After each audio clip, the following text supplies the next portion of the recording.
What y'all think is the psychology of purpose of people hiding their likes? The insecurity. I literally watched a girl look at another model's page and see that she had 24,000 and she was like, turn my likes off. As a parent, what's the balance between your kids always asking why? I definitely encourage that questioning attitude. You gotta have your own mind. If it's dealing with your safety or well-being or how you should grow up, you'll never be able to debate me on that. Y'all ever heard of the dead internet theory? No, what's that? The theory in short say, at some point, nothing real happens on the internet no more. No. Any major thing that happened on the internet is like concocted. Somebody put it together. All the real stuff that actually has meaning don't matter. We looking at this thick chick who we know finna clap. The next couple reels, she clapping. We spent time playing on the internet or comical, mind we got like from watching Chappelle and all that growing up. Once you see people really riding for one side or another, I stopped even playing in that because I'm like, oh, this is part of your personality. People really kind of mistake what you saying and thinking that is true. Like, no, nigga, we always being sarcastic. The best era of life was the early 2000s. You know why? Because it was a balance. Remember video games? Instead of social media, we was standing outside of GameStop for hours waiting on Call of Duty to come outside, camping. Like, you go viral, like your whole life is gonna change because everybody's gonna, and I feel like it goes down to the core of who we are as human beings. We want to be remembered.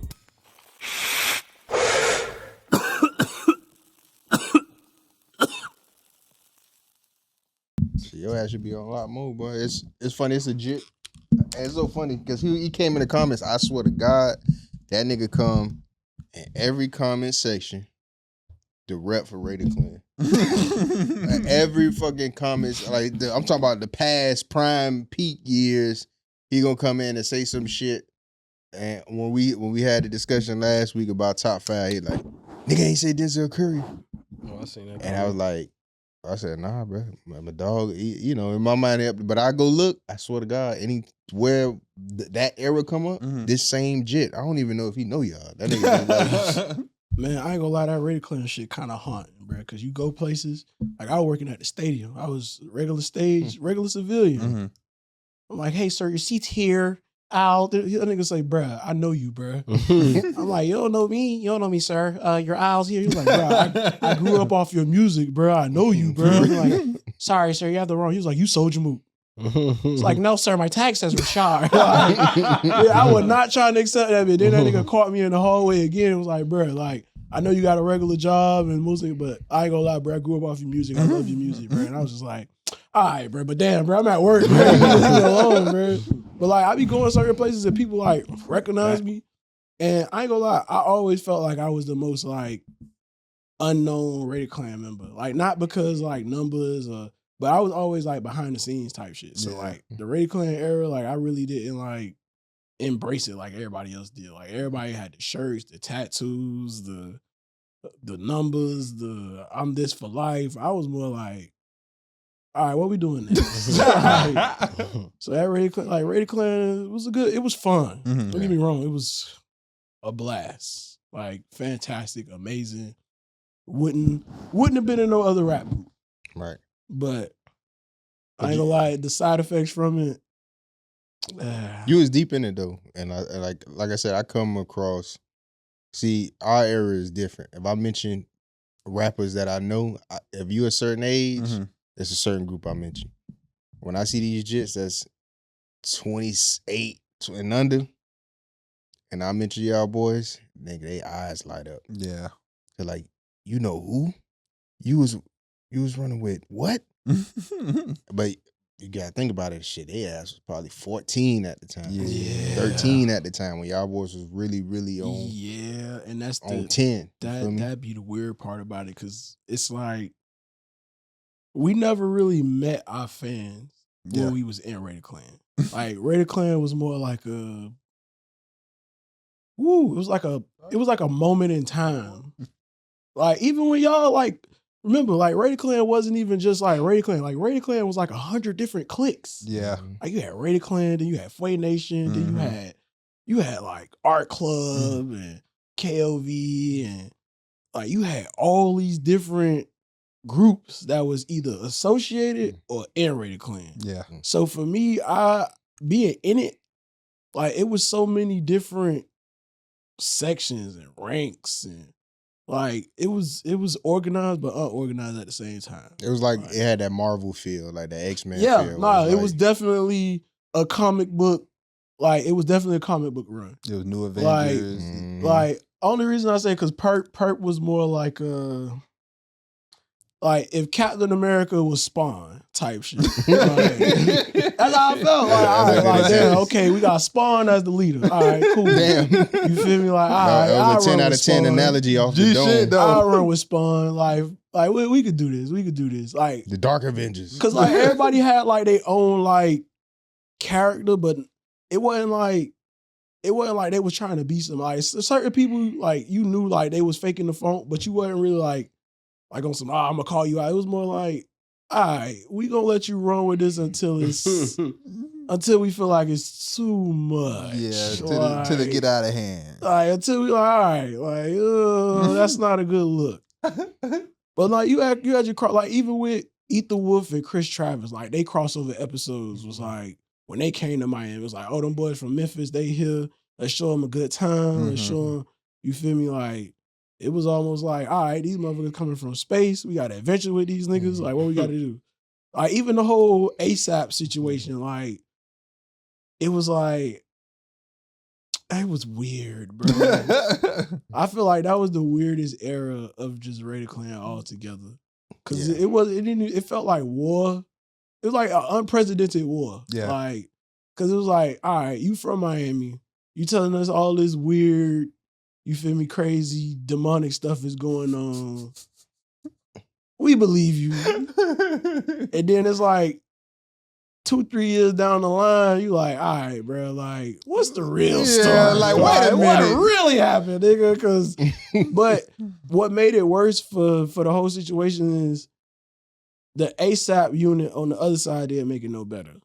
So it wasn't like we were just running blindly in the war and it was like, oh no, we ain't do nothing to Perp. It was more like, yeah, fuck Perp, fuck y'all. You feel me? Well, and it was like, that's like, nigga, we just got here. Yeah, like, so, all right, it's war. I already see how this shit finna go. This shit finna get lit. You might well go ahead and introduce this shit. Cause it's going so good. You feel me? But all right. Oh, I ain't even. You finna get back into what you going into. Oh, the camera's right. I was waiting on y'all to start. All right, that was organic. Keep that motherfucker rolling. Keep that motherfucker rolling. Nah, editor, you gotta keep all that. That 5 minutes done. I can fire up, boy. Hey, yeah, you could. Hey. I'm right T-minus 23 seconds. I'm right with you, boy. I thought that alarm was finna go on. Hey, when we about to prepare for lunch, boy, don't sleep. Welcome to the FSP podcast. It's your boy Fly Stoner Motive, kicking it with the Stoner crew. You feel me? Back up in this shit, man. We got G Money in the building. Yo. Looking all fancy and shit. You going to see him breakfast? My boy smooth as butter right now. Oh, he hit you with a banger. Nah, we got Chef G Money in the building, man. Whatever we doing today. Damn, so when y'all do it to me all the time, it be cool. This shit be all right. This nigga got the middle school braids and shit. Fuck you got going on? You see, I try to big him up after. I like, we got Chef G Money in the building. Nigga trying to support black business out there. Nah, nigga, it's war. I got my dog fucked up, man. Come, book a catering. You feel me? My dog got a catering tomorrow. My dog got big catering tomorrow, man. What you making tomorrow? Oh, I'm making some fly shit tomorrow, man. What's on the menu?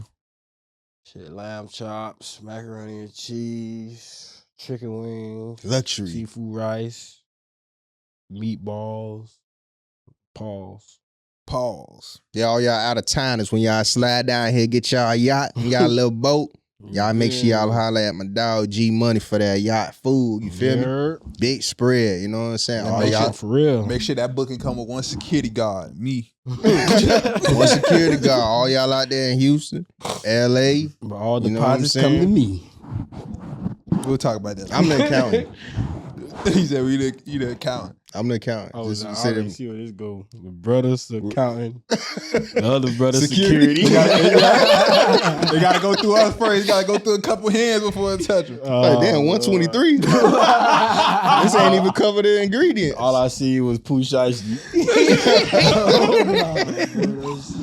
But yeah, man, to the right of him, we got Dan, son of man, Mr. Chat GPT himself. I'm back, man. Third time's a charm, man. Look, hey, shout out to my boy Briscoe. I love you, boy. You know what I'm saying? I seen you hopped in them comments. You know what I'm saying? Y'all got to go watch the full episode.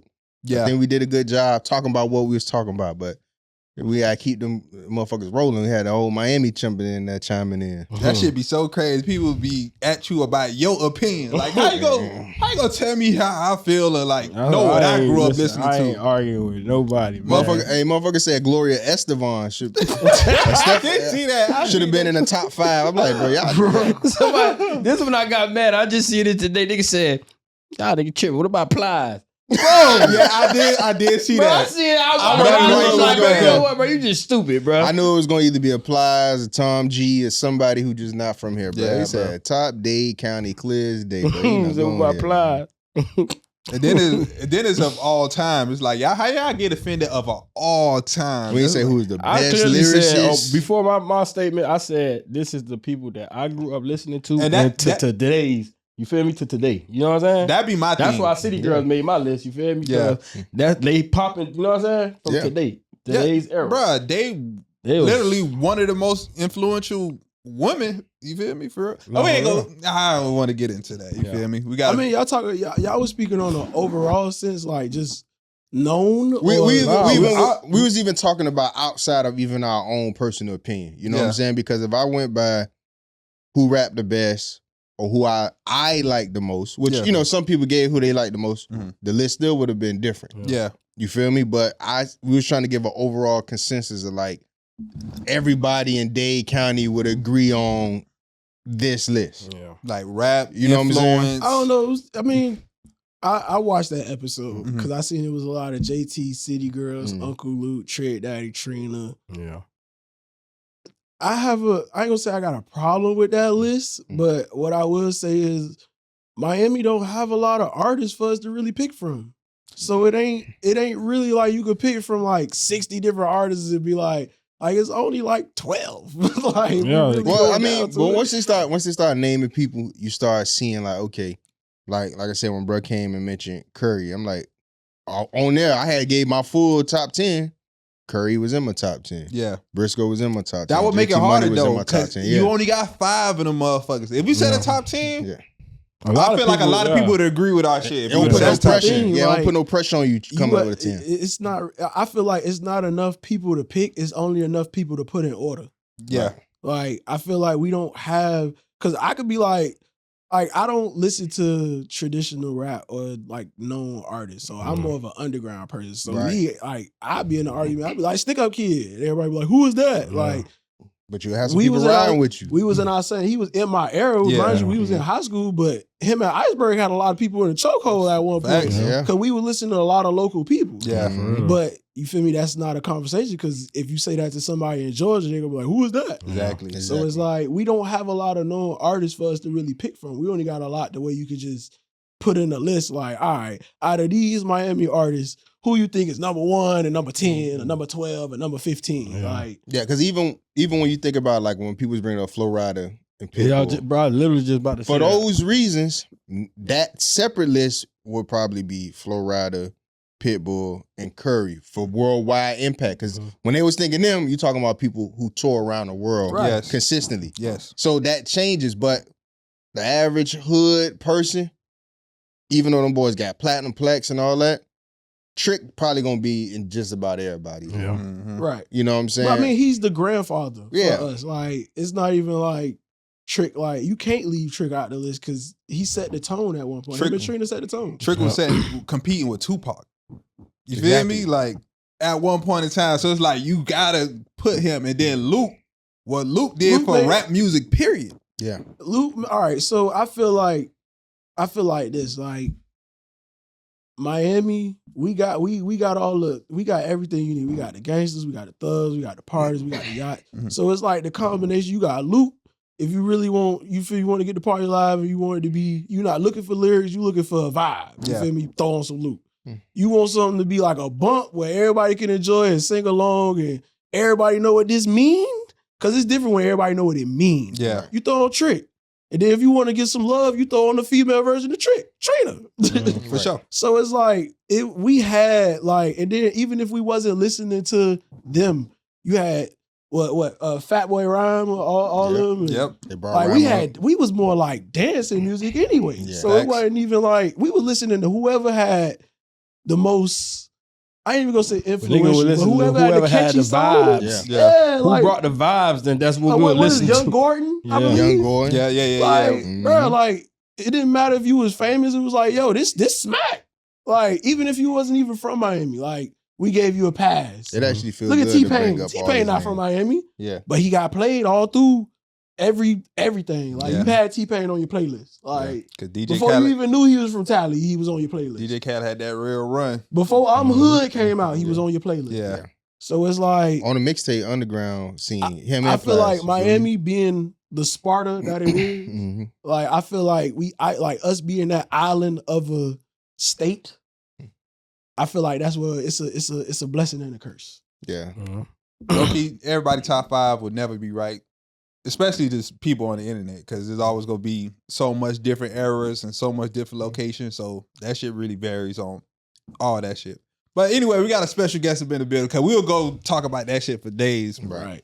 But yeah, we got a very special guest up in the building. My dog finally came through and kicked it with us, man. We got my boy Soulja Mook in the building.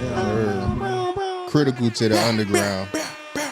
Another person with moving and shaking and I wouldn't. behind the scenes and a glue and Nah, just- we ain't even finna let you. I we ain't wouldn't gonna give let you myself do that much credit. Man, I was just around, man. we ain't finna let you do that, bro. Not today.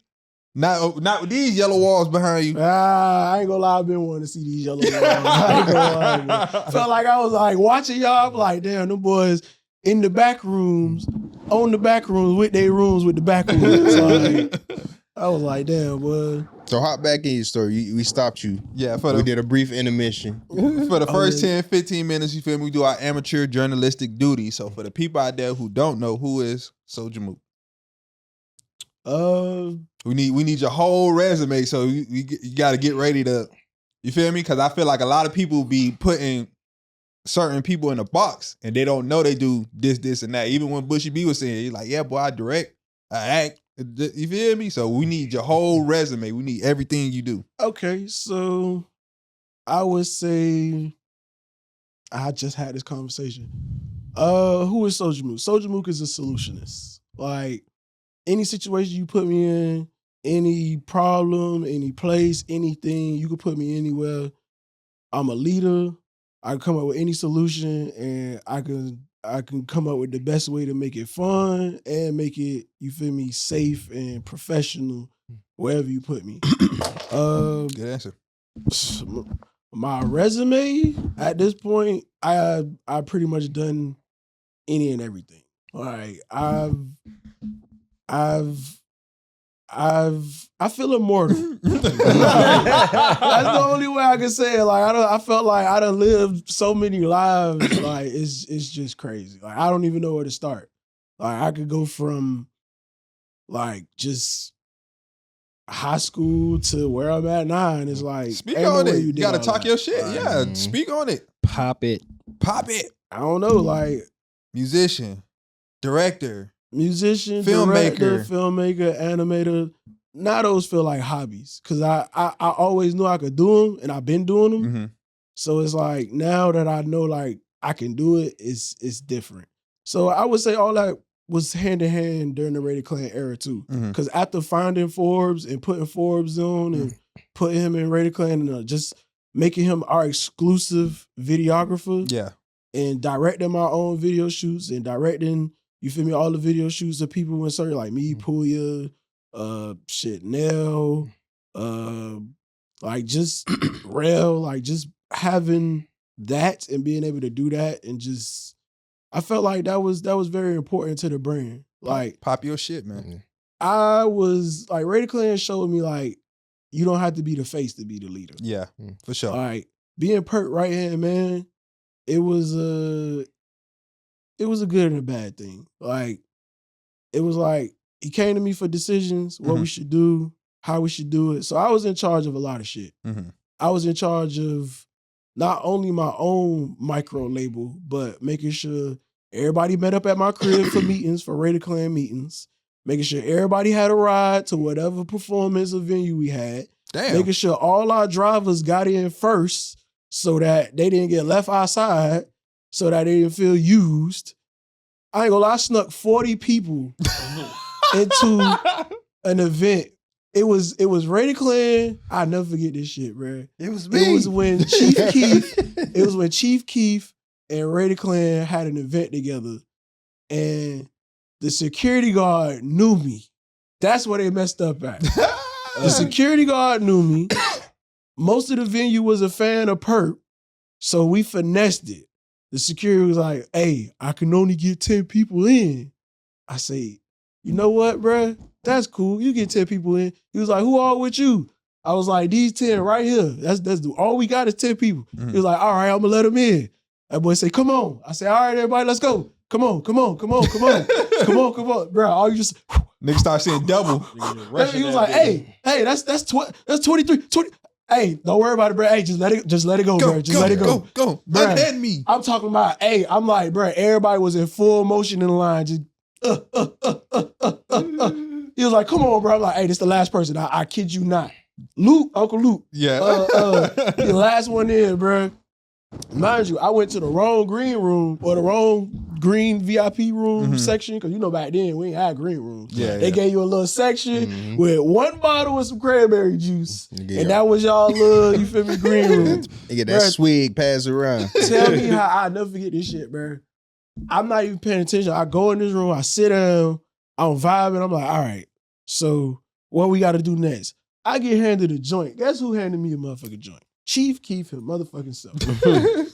I'm like, nigga, I'm in the wrong green room. Bruh, it was so cool, right green room, because he was just like, I don't care, bro. Here you go. Like, I was like, damn.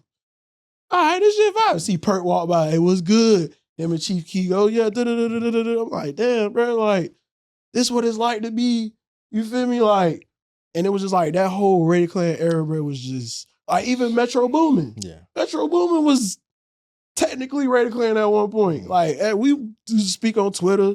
Like, it was like a lot of people, Travis Scott. I don't know why. He got two names. Travis Scott, what's the other one that sounds just like him? Playboy Cardi. All them boys was during our era. They was jits, bro. Like, oh, I love Raider Clan. So it was like that era was very influential. Very influential. I think how we talk about like how jits missed the like being fly and having money and you ain't need a lot of money. Rappers miss like that 2010 to about 2017, 18 run. But all you had to do is have somebody listening to your shit. Yeah. You was treated like royalty down here if you was in the underground. And a major part of that was everybody playing a role, adding to something to it. But I can honestly say when y'all boys kind of kicked in, it really ramped it up because it brought the focus down here on the underground, and then it just was, bro, it was love down here. I feel like it was the unity. Because remember, we didn't feel like we was better than nobody. We was trying to like recruit and expand. Like, even when we met y'all, like y'all boys pulled up on some like, you would have thought it was like mob bosses. Like, it was like, yeah, this Ransom. Like, nigga, Ransom. Like, you gotta work with a nigga named Ransom. Like, bro, y'all think this is a smart idea? It was like, oh no, Prez and Luke. And I'm like, okay, I know Prez. And it was just like it was like everybody had like a voucher for somebody. Like, whenever you bringing somebody in, it was like two people to vouch. Like, yeah, I can vouch for this person. Like, they cool, they good, they don't double cross you, deals are good. It was just like, damn, bro, we gotta get to know these niggas now. Like, it was a different era, but then like that brotherhood of the underground was, because remember, if y'all had shows, we pull up to y'all shows. Yeah, feel me? We had shows, y'all put, and then it was that crossover where like if we had a song together and you put it in your set and everybody mob on stage because it's Yeah. like we with him and they Mhm. got a song together. It was just like, bro, like that era was beautiful, bro. I ain't gonna lie, that shit was fun as fuck That shit too. I was just remember beautiful, like bro. it'll be shows and then the headliners would be lit as fuck. Yeah. You feel me? Like on some random shit, like it'll be a motherfucking Dom Kennedy or some shit. We Yeah. all just cooling, chilling, smoking until we ready to hit the stage, boom, and then we get to sit there and listen to one of our, you feel me, favorite artists growing up type shit. And Just them boys doing looking their at thing. us like, damn, them boys got it so Yeah, them up boys down lit. here. But it's really because everybody coming and supporting each other. But Was yeah. y'all there when we first met Juicy J at the Smokers Club tour or something like that? Bro. When they had the trippy stick and it was like a whole bunch of us backstage and they was like, who the hell are these niggas and how did they get back in? Bro, I ain't gonna lie. For reasons I want to say, a lot of that shit is hard to remember. That shit was a blur. That Nah, was a Ransom, I ain't gonna lie, blur. you was always the bird man when you was on the scene. Oh, well, young nigga, man, I showed that man everything you know, I man. learned from G Money. He You was, feel I me? ain't gonna lie, Ransom was definitely the bird man, bro, because Ransom will pull up, rub his hands together and just, yeah, man, so Motor finna get up on stage. We finna get up here and do this shit. Get that call, man. Y'all boys with us or what? Yeah, bro, we with you. Get that call from behind the scene. Hey, send me finna go perform here. Boy, need some. Hey, I would need backup. Oh yeah, say less. We out there. Yeah, well, we You feel me? definitely back up, boy. Yeah. Hey, come to think about it, them just remember when I was standing back there by Tito? Yeah, yeah, yeah. Them just was fucked up by Reddy Clan too. Yeah, bro. They That shit had was, was, bro. they had was fucked up by Reddy Clan. That shit was big, bro. Anybody that shit was could be in fun. it. We Yeah, accepted everybody. Them just was from West Broward. We Them accepted boys- everybody. them And we boys. didn't accept you because you rap. We accepted you based off what you tried to bring to the table. But it was like a real fraternity. For real, for real. Cause it's like it's on some, if you know, you know. So if you link up or you meet somebody, bro, they could be in a whole nother state, whole nother city. A motherfucker just embrace you and take you in. That was the scary part. Because as an ambassador, Yeah. I had to go to some of them cities. I ain't gonna lie, when Perk was like, hey, boy, I need y'all boys to start going and planting flags. Yeah. Oh my God. I'll never forget going to Georgia, Augusta, Georgia. Damn. Boy, with the Augusta. I'm not gonna say her name, but I had ended up talking to this chick Mm. that was another rapper, a famous rapper, ex-girlfriend. Mm-hmm. Ended up moving in with her, was in a poly with her. I was with 3 different women, all us sleeping in the same bed, while going to the hood to advocate for a rap group. I felt like, bro, what is this life, bro? Shit like Nation of Islam. Boy pulling up doing the service. Bro, I was like, what is this? Like, bro, I had to meet up with this nigga named Dirty Red. I'll never forget it.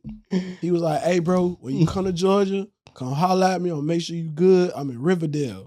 I'm like, Riverdale, bro. Riverdale. This is where Waka Flocka from. G shit. I done heard songs about this shit. You want me to go there? Like, but I'm like, damn, I'm from Miami. I could go there. I'm safe. I'm a Spartan. Okay, let's go. As long as they Went, linked up with them boy. I'm talking about, bro, I'm thinking I'm finna meet up with like 4, maybe 5 niggas. Bro, the whole neighborhood came out. damn. Not 6, 7 niggas, not 12, not 20. The whole neighborhood came out. Nigga, I'm sitting there thinking like, Wait, how old were you? I was 19. I was gonna say back then, bro. I was 19. I was 19, a fucking general of a coalition. Like, it was weird, bro. It was so weird. When I met y'all, Curry was about 17. Yeah. Shit, I was 23. Nigga, Yeah, everybody just was, turned everybody, 17. yeah. Shit, Shit, we you was were- young. Yeah, I'm trying to think about it. I was like, You were about 18.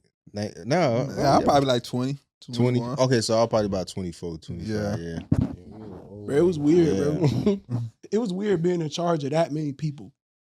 Like telling them what to do, telling them how many songs to record, when to drop, like get somebody to shoot y'all videos. Like it was crazy. So you were saying from like you had stopped when we stopped you at the New York part when the Perp came back home. When Perk came back home, Perk came back. Perk recruited Mike DC, I remember that. Metro Zoo, Denzel, Foy, and somebody else. Denzel hit me up. I was in college. I was in Tallahassee. Mhm. He hit me on Facebook. Like, hey, join this shit called Reddy Clan.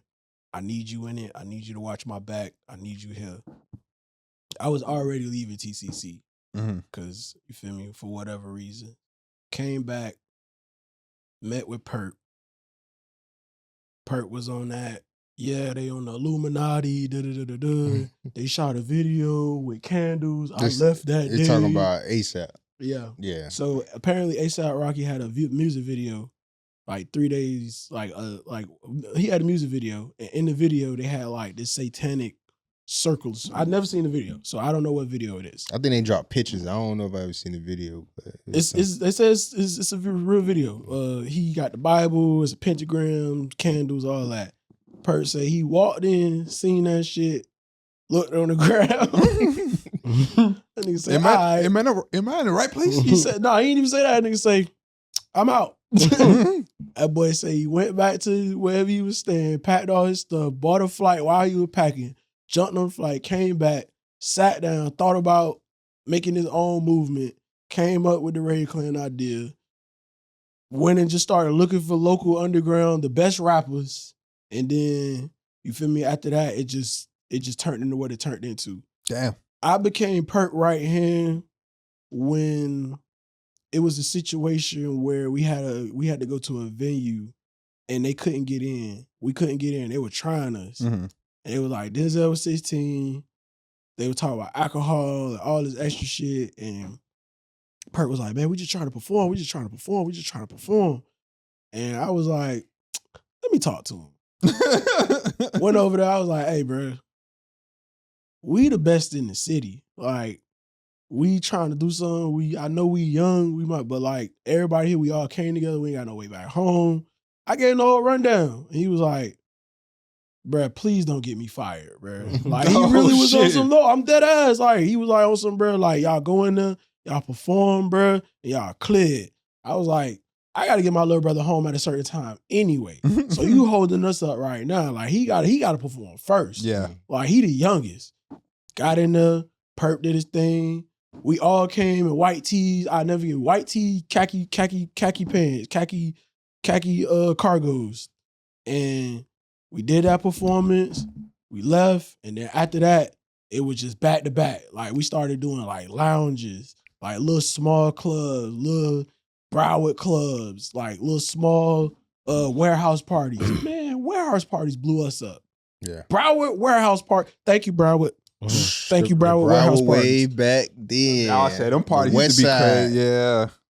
Jake Alpy. That Broward West Side, boy, that shit. Alpy, we might not be close homeboys, but Bet you it threw up, some homie. of the best shows, my guy. Bet it up, homie. You threw some of the best shows, because boy, the warehouse parties, boy, 300, 400 people. And then I got a song with you. You got a song with him. Man, we never left the stage. Big Shaq. Never left the stage. Hey, you had, man, on the west side, you had girls pulling up BMWs. I already know, bro. That shit was a different world for us. I remember we first, we actually did like the first time what was a for one of spray y'all on shows in the Beatles. warehouse. I was like, what's going on out here? It's like a teen movie where everybody rich. Yeah. But you going at that shit. And they got real house lit. parties. Crazy. Bruh. House parties was crazy. We was hanging Parents with really a out of kid that town. was Yeah. like 24 with his own house, driving a BMW with his own clothing line. And I was like, gotta get my stuff together. Yeah, this shit different over here. Damn. Like, The west side era, but that was lit. but that era was wild. Like, even finding Puya, like, cause Puya was doing like skits. Like, Puya was like one of the first like skit people. Like, he was like one of like Hajewski and Instagram. I never knew that. Yeah. Puya was doing skits when I met him. Like, they was doing like chasing each other around. They were like Andy Millionakis. G. And then he came, he was like, oh, Denzel's so cool. He like, I like how he raps. I like how Nell raps. Can you teach me how to rap? It's like, yeah, I teach you how to rap. So that boy used to come over every day, used to sit him down in front of the computer and show him how to like put verses together, show him how to rap. And then after a while, he picked up on it. Like, he picked up on spitting fast and all that, and then dropped the song with him, put him on the map. Feel where I'm coming from. Then after that, him and Nell started doing songs, and that boy just took off. Remember that? You feel me? It was just like that's my favorite little nephews right there. taught you everything you know. Damn, that's crazy. I never even knew that. Yeah. See, we met them boys at the man. What we used to be meeting up at over there? Bel Air. Bel Air. Oh, Bel Air. Bel Shout out to Air? Bel Air. That's a different story. See, Bel Air was the music martial arts tournament. G shit. That boy, hey, if you was looking for somebody to collab with, all you had to do was wait for him to freestyle. Yeah. Mhm. That's what. Bel That's Air, when you shout know out to everything. Kid Pop. Shout out to Kid Pop, That boy man, said for that bringing shit rocking. everybody together Mhm. and giving us a space to just be us. Like, Kid Pop was the first underground, like, gatherer. Like, he was the first, like find you on Twitter. Hey, come to Bel Air Academy. We got this going on. Yeah, like that was so Yeah. random Like- for real too. Like, hey, bro, come to my shop. I Yeah. got this shop. I sell clothes, but I want to start shooting freestyles and stuff in the back of my shop. Niggas thought that shit was crazy. Yeah. But it was like, we'll pull up. Then he start hitting up skaters. Like, hey, y'all boys, come skate. You feel me? I'm looking for skaters. Come skate. If you make clothes, I put your clothes in my shop. I was like, bro, this nigga's cool. Yeah. This nigga's cool. That shit was lit. This nigga was like, hey, bro, I'm a fan, bro. I want to do a song with y'all. Like, I ain't even no groupie for real. Like, I want to do a song with y'all. Took us to the studio, paid for the session, let us record, shot the video at not only at his studio, but we jumped the wall and shot the video in the apartment complex that we wasn't even staying in with prop guns. We could have went to jail and everything. Damn, what is the name of that song? Oh, man. Not the one. Reverse Freedom. Kid Pop, Reverse Freedom. Gotta find that. Go look at that. Man, It's probably so much shit on SoundCloud right now. bro. Floating. Floating. What was in oh God, so many underground rappers came from Bel Air. Yeah. Like Enikio. Enikio. Enikio was the Piccolo of Bel Air Academy. Mhm. Like, That's a perfect I ain't gonna lie, that analogy, too. nigga was Piccolo, like the DMX Piccolo of Bel Air Academy. Like, picture freestyle, like everybody, then you just hear this godly voice, like, God, it's Enikio. Like, what the hell? I used to Like, always tell people Nikio one of the hardest people to be in a cipher with, Bro. And they just I'm this, I'm that. I'm like, bro, Bro, no matter how Enikio- lyrical you is, that boy just built for ciphers. Yeah. Enikio was the dance. greatest. You gotta dance too. Bro, Enikio was the greatest support character you could ever have in your episode. That Like, boy used to be sliding. That boy pull up. Like, I ain't gonna lie, I could never out freestyle Enikio back That then. shit was hard. like, it was like, bro, it was just like, And that oh cypher, my God, he was just- bro. man, I'd watch that boy have people rocking in the cipher like this, like it's a movie. Yeah. Like just people he don't know. He get that shit hype turned up, and Bro, then that he boy made somehow you- the DJ get a song and he perform. He made you be better. Like, Yeah. he made you go home and sharpen up your skills because, bro, like it's not even like you feared him coming out. Like, oh, here come Enikio. It was just like, yeah, let me make sure I'm on point. Yeah, Let me make sure I'm on point. but that voice He will come drown you out. Yeah, I'm finna say it. Do it. Like, oh, here this nigga come. If I gotta go before this nigga. Mhm. Because if you go after him, it's like you gotta snap.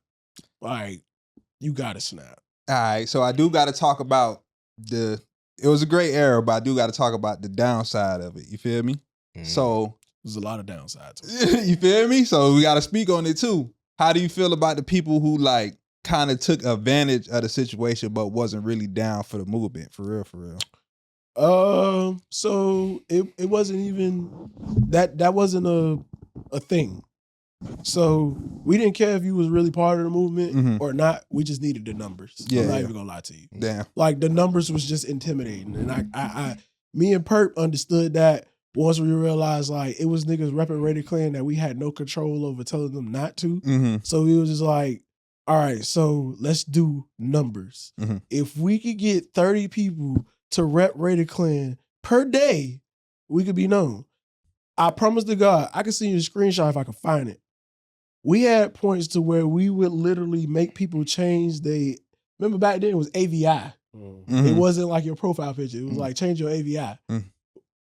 Everybody picked the animal or picked the icon, and it was like make your followers or the people that fuck with you, like your people that follow you, that like you, that your fans, make them change their picture to whatever your picture is. Like, So I was like, all right, shit, I'm with the Wolves. You know, KLV, we Wolves. You feel me? Back K, we Wolves. Everybody on Twitter, hey, if you KLV and you down with Rated Klan, change your profile to a wolf picture right now. 80 wolf pictures. So we was like, all right, we got the numbers. We do the numbers. We don't care if you rep it. We don't care if you use it. We need the numbers. So we didn't care if you was down. What killed Rated Klan, the downside to Rated Klan was the in-house fighting from us and the crew and the squad and the rappers and the blackballing. Because the blackballing is the reason why I stopped rapping. I did a whole album, 18 songs. Damn, shit kind of...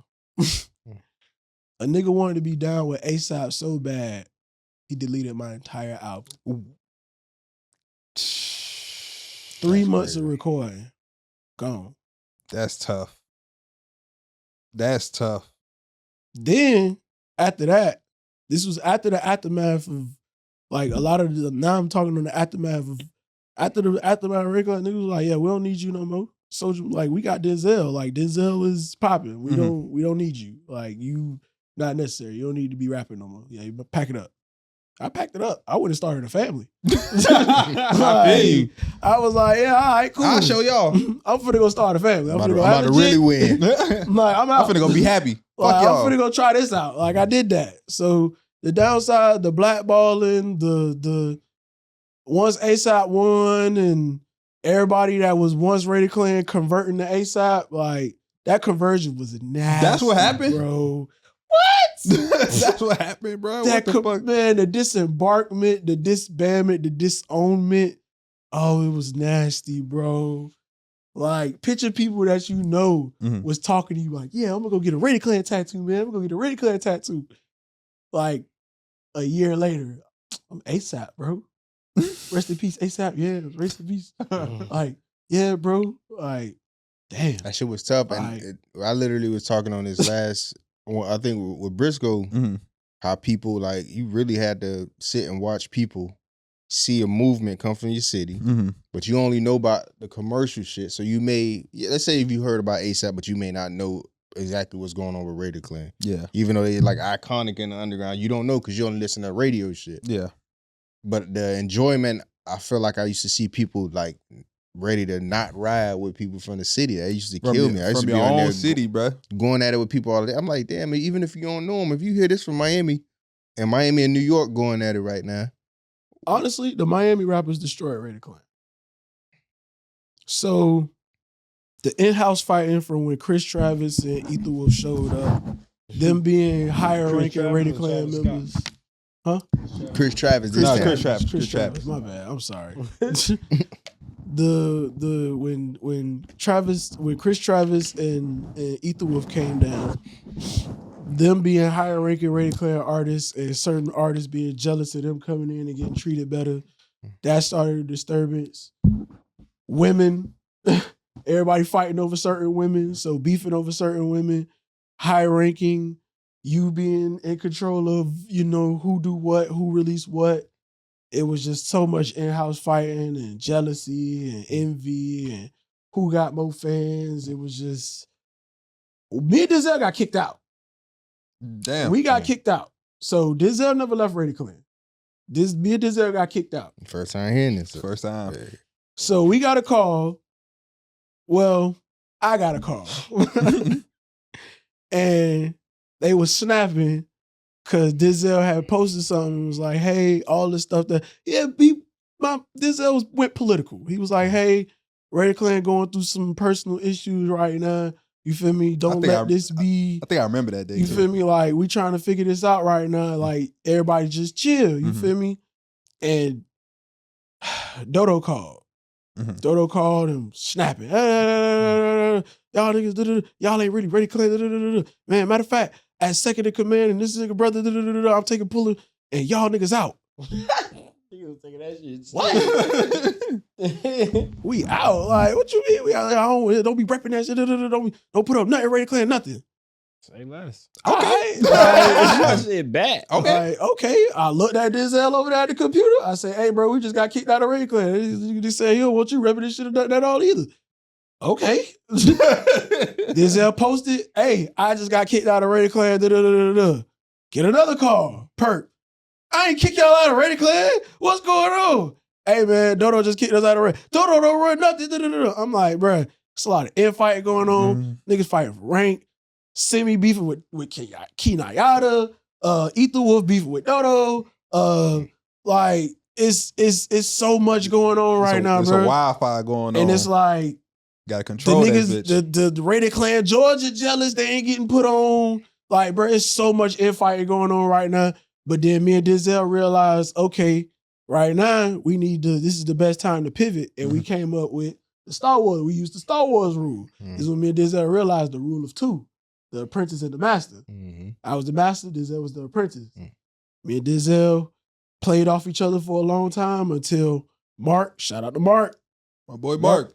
That boy Mark pulled up and was like, hey, you feel me? Like, I see your brother doing, he need proper management. Like, I respect you. I know you his brother. You feel me? Like, can I manage your brother? Like, I was like, hey, you feel me? I know you. I respect you. I see what you do. I trust you. You feel me? But you got to talk to the old boy. And then you went and holler at the old boy. That's real master. And the old boy, you feel me? Like, and then the old boy was like, nigga, I don't know. You be around this niggas. How you feel? I'm like, Mark, yeah. Like, yeah. And after that, Mark took him under his wing and Denzel did what he did. And that was it. That was the end of the Rated Clan era and on to the Denzel era. And I went to go do what I went to go do.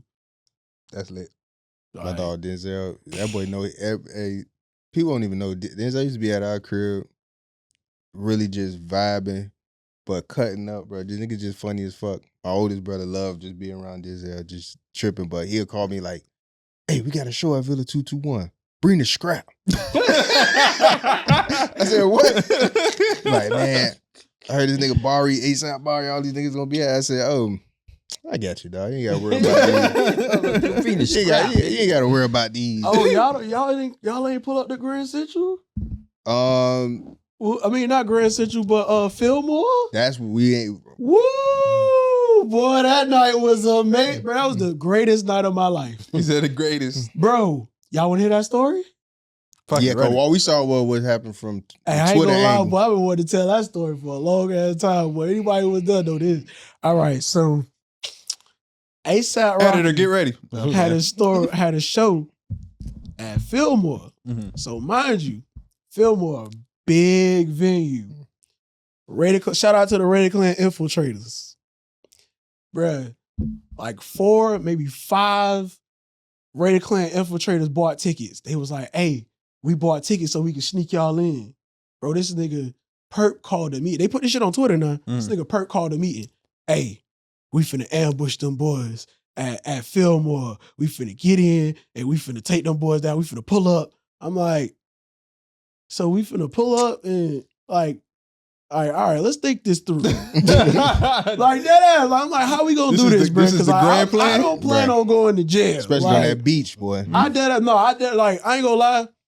As an ex-gang member, like, I know, like, we all know ex-gang members. We all done live. It's Miami, bro. Everybody's an ex-gang member. I don't give a fuck. I tell people, if you from Miami, you an ex-gang member. If you live past 16 years old, you an ex-gang member. Because Miami, whatever block you grew up on, yeah, you automatically gang member. Whoever nigga. you clicked up with in school. You from the city, you a city nigga. You from Carol City, you a Carol City nigga. You from New Orleans, you a New Orleans nigga. That was just your gang, nigga. You could be a transfer nigga like, no, I stay with my grandma. We don't care, nigga. You from Carol City, nigga. I went through that, bruh.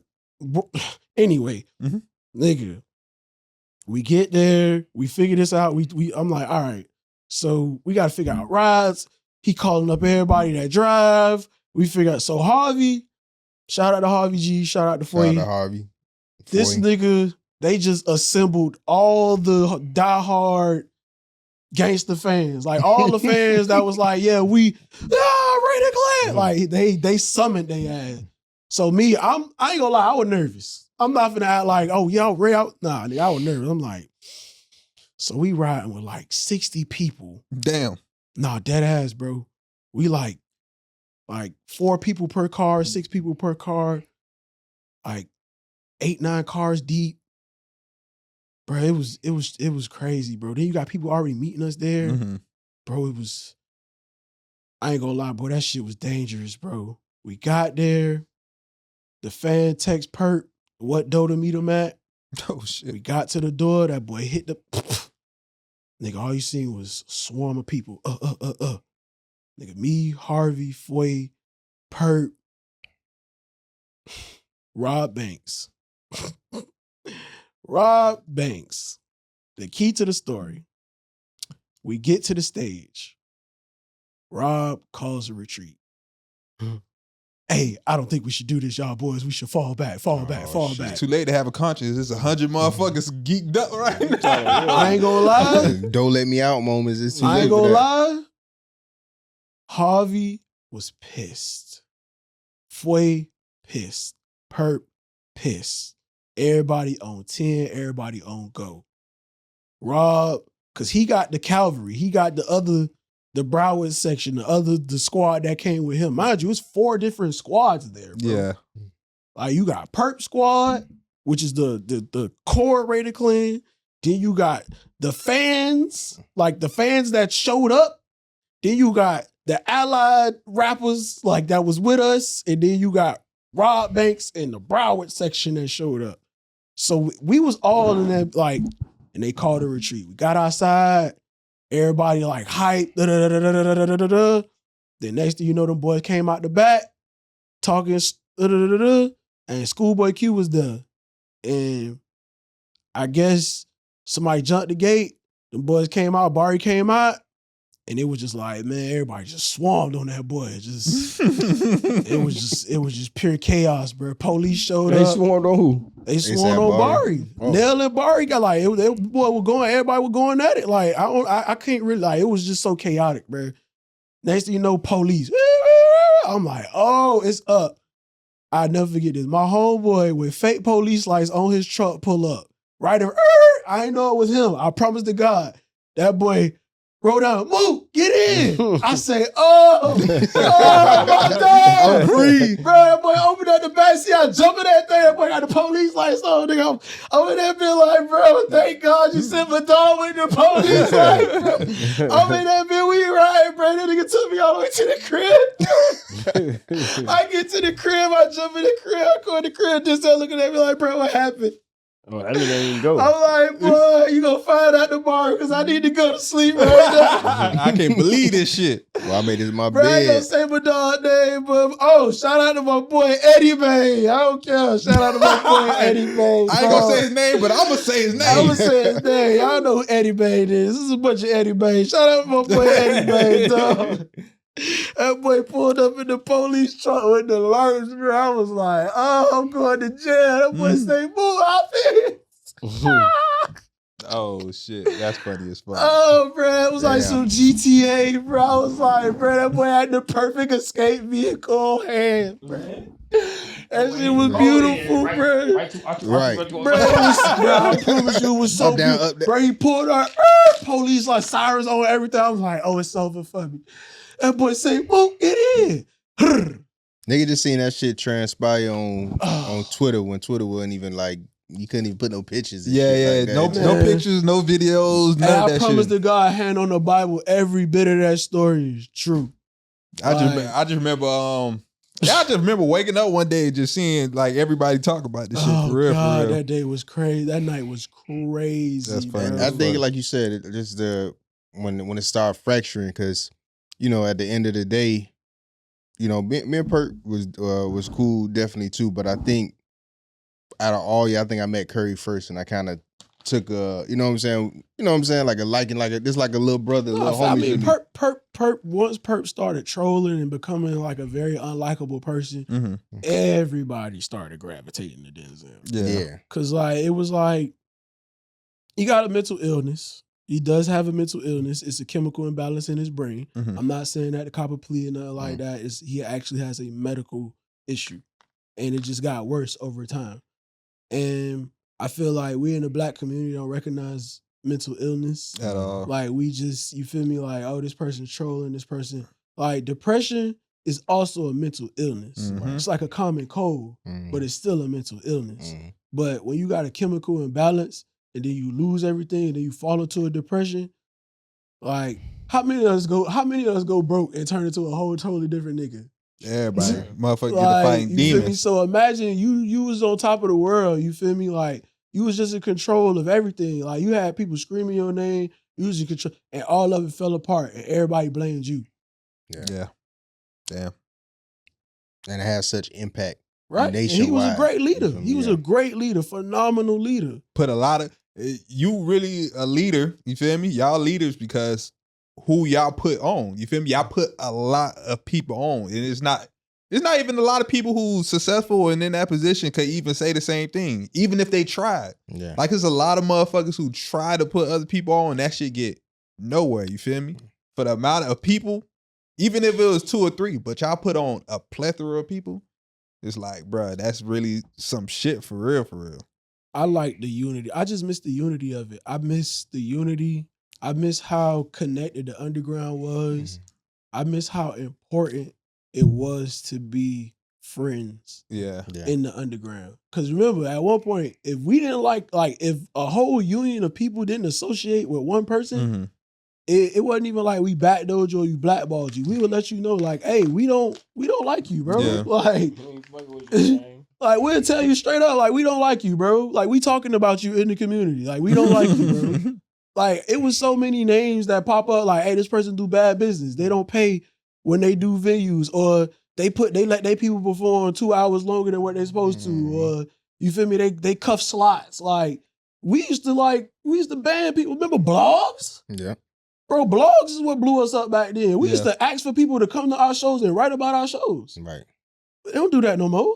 Motherfucking dope ENT. Whoo. People don't even know what that. You feel me? Right. If you don't know, you don't know. You don't even know what that is. Ashley bro. Outrageous.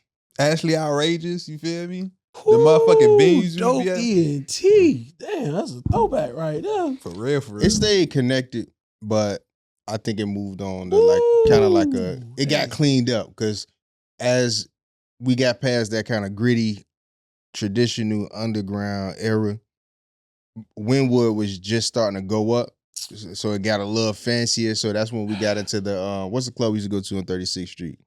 The Void. The Void. Sean Bain, and when they put the Void together, that was still lit. That wasn't Sean Bain. That was me and Denzel. I got proof and I got the receipts. So, Just go ahead and speak on it. Do your thing. so the Void was something that me and Denzel came up with when me and Denzel were trying to do something unique. The Void is nowhere near close to the idea that was sculpted between me and my sibling. Mm-hmm. The Void was supposed to be an interactive musical experience. So let's say it was supposed to be like a mini Universal Studio.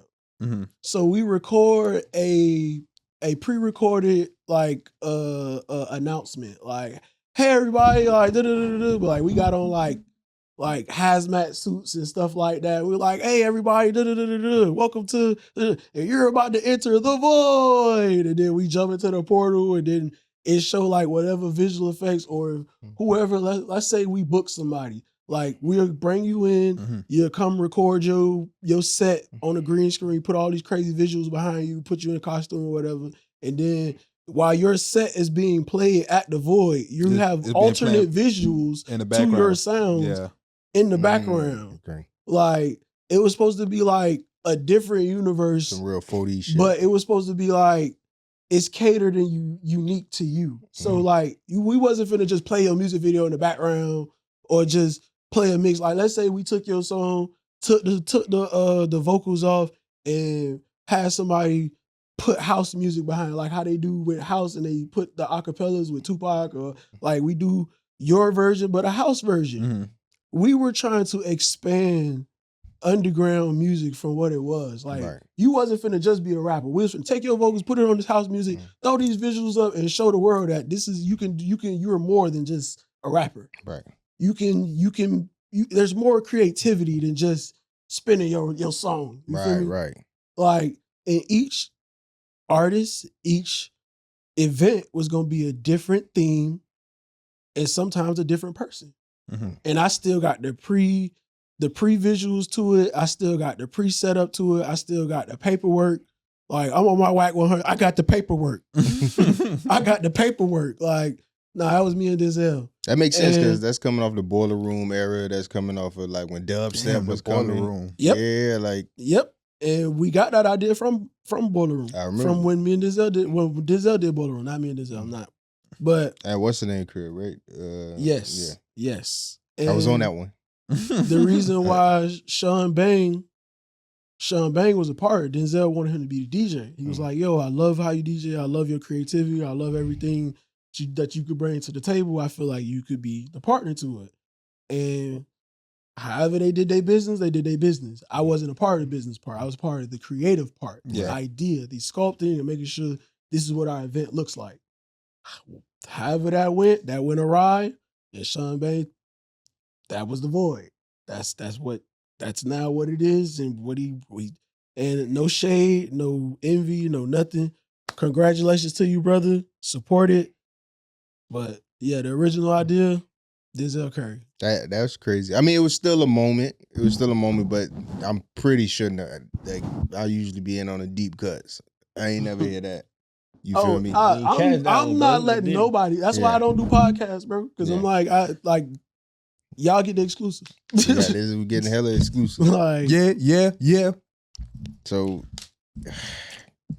that's like you said, Wynwood started to change. It started going up. We couldn't get these venues no more for 2, 3, 4, 500 no more and throw crazy shows. Yeah. I remember we did the Paid in Full theme party. Oh yeah. That was the last time we threw a party there because they charged us 5 bands before we even got the art made and we wanted to have the Yeah. cars there. This is before. I was in Wynwood, right? Yeah. I think Y'all I was there. remember that shit. Yeah. I had on the fila outfit. I killed Exactly. you niggas. So, everybody was trying to do their thing to do that, but at the end of the day, I'm me, trying to think, was that artwork from there? I think this was, this that right one, there, show. the other one from your Word party, up, but yeah, like, no, it's, everybody was trying to do their part in that, but we just started getting priced out. And now I kind of know dealing with government how that worked because the plan for an area be in place 10 years before. y'all ain't upset that we made Wynwood what it is today? Of course. Man, I say it all the time. I'm like, dog, we Y'all could have too? bought a building. Y'all started the Wynwood movement at one point next to Metro Zoo. Because Metro Zoo, they was running through venues at one point. And then I don't know, one of y'all caught on, and it was like every time y'all started doing shows, I was like, hey, come through. We got a show. Y'all had more shows in Wynwood than we did. We had shows at like, what that is? What's that venue in Fort Eve? Lauderdale? Oh, no. Out west. The one out west or the one by the on- train tracks. When you get off the highway? Yeah. It's a. I know you're talking about. It's I think an that shit a old, brewery it's an now or old something venue. like that. It's an old venue, Yeah. but yeah, like once we started doing them Broward venues, like Wynwood started robbing us once the hole in the wall venues started selling out. Yeah. Because remember, we used to partner up with the host, like to get them customers and stuff. Like, and that's another thing, man. All you new artists today, y'all ain't got no fans, man. Y'all we brought fans to the table. We bargained. That was our bargaining chip. Big time. We could bring 60, 70 people, 100 people. The New Miami show, shout out to Shy and G-Wag and everybody Shout who out put, to New Miami, we brought man. 500 people out of that. It was nobody but people from the crib on that show.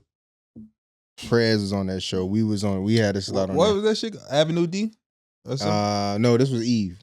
What I'm talking about? What was the other? Avenue D is when we did the live band with 12ling.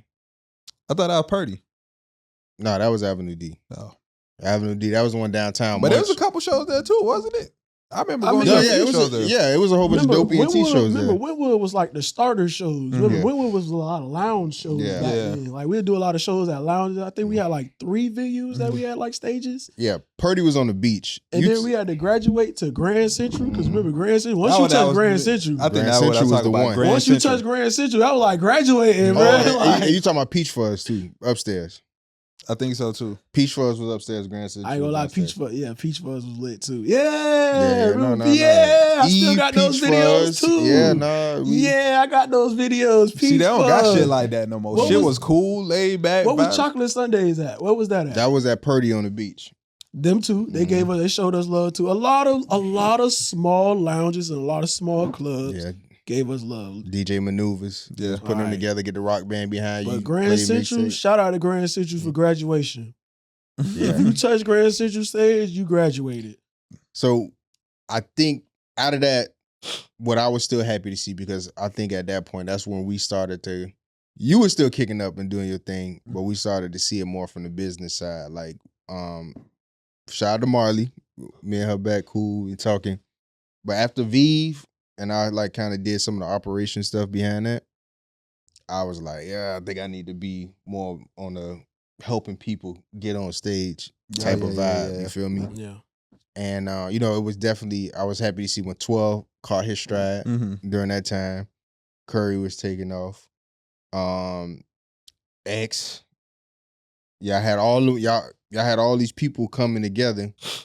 And that was the launching point. That was like it was kind of like the bow on top of what that underground turned into. All the way from J Nix and C9 and this, all the way from there to us coming in the press, the transition into y'all, and then you get the bow on it with the Currys and the X's and well, what one that thing I came can to. say is 12 always did his own thing. Even during the Radio Clan era, he was neck and neck. Yeah. Like whatever you draw, he was right there with it. Like he wasn't, but it's like his stuff blended into ours. Like, and I ain't gonna lie, like Stardust was one of the, like when he dropped that. Yeah. And then Thank the Gang. We still play you that. feel me? Like that was the catalyst. That was the feel me what that song. It was just, it was like, dog, it was just proud. It just made you proud to even just know the man. Like, damn, bro, like you did this. Like, this is amazing, bro. Like, I can't wait to see you be. I can't wait to watching him become like his videos and like watching him evolve with his art and like, bro, like I ain't gonna lie, he another underrated artist that people don't really talk about that really wish was like on a higher level. Like, he always get his flowers on here. He has such a great like catalog. Like, you gotta have that boy put back up, man. Like to have the pleasure of being in the studio with him and watching him work, like it's like he deserves more.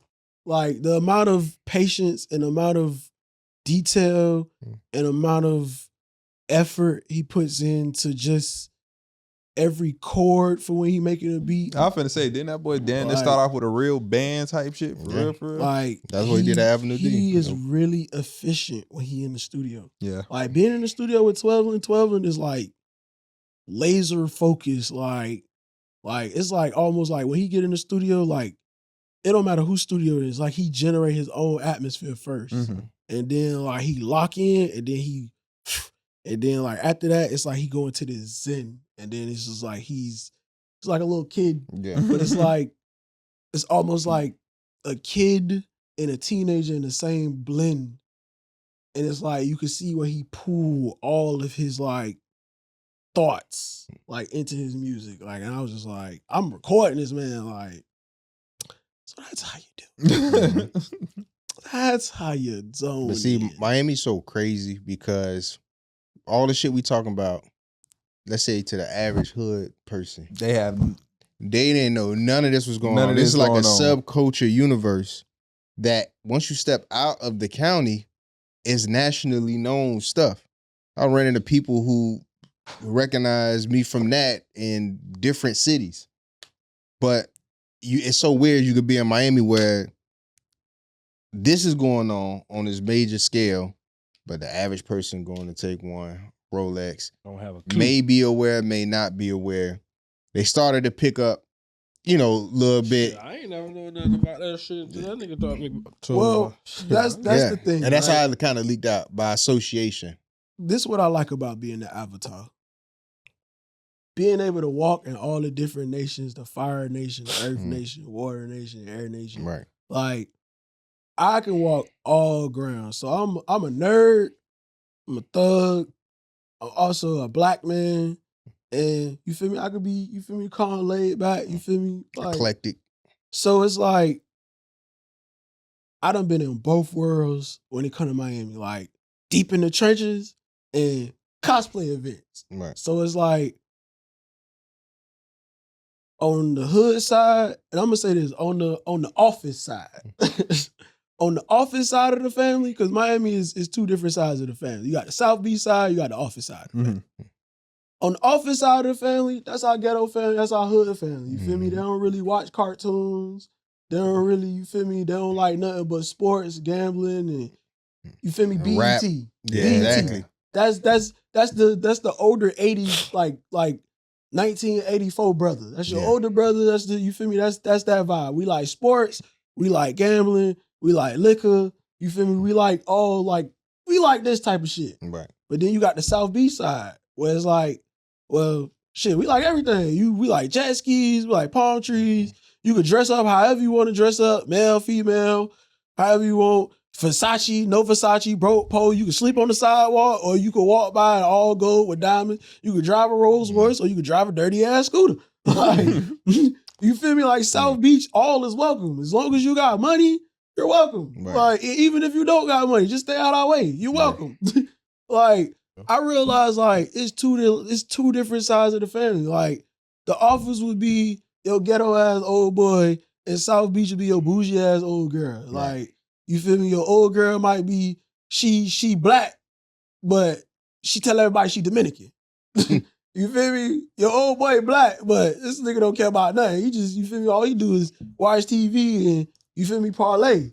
So it's like, at the end of the day, bro, it's two sides of, you feel me, living here. Yeah. And we don't really blend with both sides. Like, I go to cosplay events, I've never seen nobody from the West, Norland, Carol City, at none of these.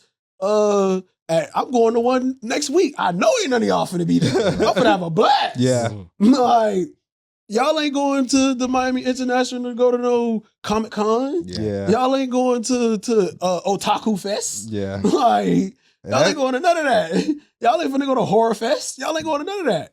That's why I say, like, it's two different sides. And when you get down there, most of these people live in Miami. They just interior Miami. These are the people that stay in their crib, watch TV all day, watch anime all day, go to work. And when it's time for them to come outside, they outside. Yeah. So it's like, You going to Matcha Fest? Yeah, I've been in the Matcha Fest. But that's why I said that be the thing. That be the thing with the shit though, cause like what fucked me up from going outside, right? Bruh, it don't matter. It don't matter what you do, bruh. You can take a break from going outside, everything, bruh. Me and this nigga used to be outside every single day, bruh. Nigga went to the Matcha Fest. Fuck you. But you could be outside every day, bruh. As soon as you go outside, bruh, people gonna be in the same spot. Yeah. Same exact clubs. It's like, that shit get a little I bit. mean, That shit get old. but that's the thing. You should expect people to be who they are, though.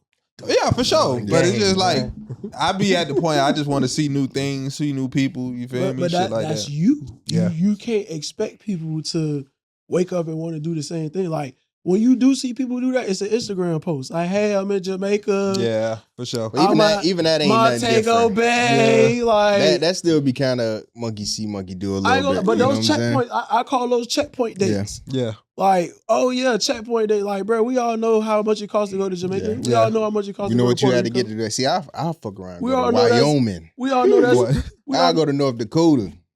For sure. You feel Because me? you don't know what the fuck out there. I want to see a moose. I don't You want to feel see a me? moose. I want to see a didn't know moose. you I want to could. see if this shit big. Y'all like ain't that adventurous, bro. Yeah, I I don't went to wanna see a Alaska. moose. Listen, me and this girl, I went to college with. We was writing each other over Facebook, like, hey man, I want to go to Alaska. And she was like, I do too. I was like, hey, let's link up. We linked up in Colorado, got an Airbnb in Colorado, got a Jeep, drove. No, I'm sorry. We drove to Detroit, I think. And then we caught a 12-hour flight, and then we landed, and then we had to drive through a train tunnel to get to Anchorage. That's how that shit let you know how big Alaska is, dog. Cause that nigga said 12-hour flight, bro. From Detroit. Alaska is a huge No, because state. I tried to. I think we tried to get into Canada at first, but I couldn't get in. So that's why we ended up back in Detroit. But I know when we flew to Alaska, that shit was 12 hours, bro. And then when we landed, we ended up like that train tunnel. I ain't gonna lie, I thought it was an hour. It's really 30 minutes, maybe a little bit shorter, maybe 15. I lost my mind in that shit. I was like, bro, this is dope. We in a tunnel. Like they shut down the train. You got to drive through it to get the anchor. That boy sound like me when I get downtown. We go through the underwater. Go to the port. That shit crazy. I ain't gonna lie, it's one in Fort Lauderdale. Every time I hit that, I lose my mind. Right by the And it go airport. down. It's like a dip. Yeah. I'll be losing. I ain't gonna lie, bro. We kids, bro. But nah, bro, we took that trip, bro. I ain't gonna lie, finding out that it's black people, like it's real hood niggas in Alaska. I ain't gonna lie. I've been trying to escape back to that bit ever since. Yeah. Like, it's dope in the summer. You see a hood nigga, then a moose just walked by. Bro, I had a moose check my mail in Colorado. What? It was a moose checking my mail in Colorado. I woke up one morning and looked outside. It was a moose in front of the mailbox. I was like, bro, I promise to God, hand on the Bible, let Jesus pull up and say, yeah, I was there. I'd be like, you got it. Yeah. You looking for something? Like, Yeah, you can have it. Bro. And she came Z. Bro, I thought I was high because you know they got dispensaries out there. We went to this dispensary called Medicine Man, and I kid you not, I thought I was fried, bro. I'm like, that's a moose checking the mail. Like, bro, mind you, I was smoking some shit called Ghost Train. That shit was amazing. Sorry. Shout out to Medicine Man. Nigga got buffaloes out there. But yeah, man, y'all gotta get on y'all just spontaneous adventure shit. I already know. I started going to little tech conferences, even though that's just it was just watching different people. I'm like, damn, I didn't know it was like a whole bunch of black people in the tech like this. Black people I know in the tech nines. What's wrong with you, bro? What's wrong with you? That's This how I nigga feel. be I'm like, tripping. damn. This nigga be You work at tripping, Google?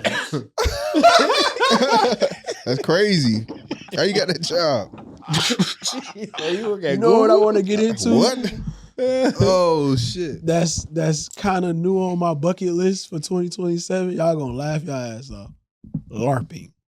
What is that? Oh, I feel like heard I heard this Yeah, before. That's the medieval shit where you go with the foam swords and your foam okay. crossbows and shit. Yeah. And you be, art thou. And then I want to go to one of those shit so Be high bad. as Bro, hell, my do that homegirl sent me a video. She was in Texas. She was like, man, I seen this LARPing event. I just went to the costume shop and bought a bunch of shit and went. Bro, she sent me a video. I was like, bro, I'm going. They don't got the one down here no more? I just found out about this 2 months ago. Y'all ain't never been in that for a field trip? The medieval festival? Oh, you talking about the one in Orlando? No, man. No, it used to be one down here, but I was about to say the one in Orlando. I ain't talking about that. I'm talking about actually showing up with people that's actually into that shit. You know what's funny? You know what actually kills shit like that? Because when I be seeing shit like that, it be like real role play shit going on. You feel me? Right.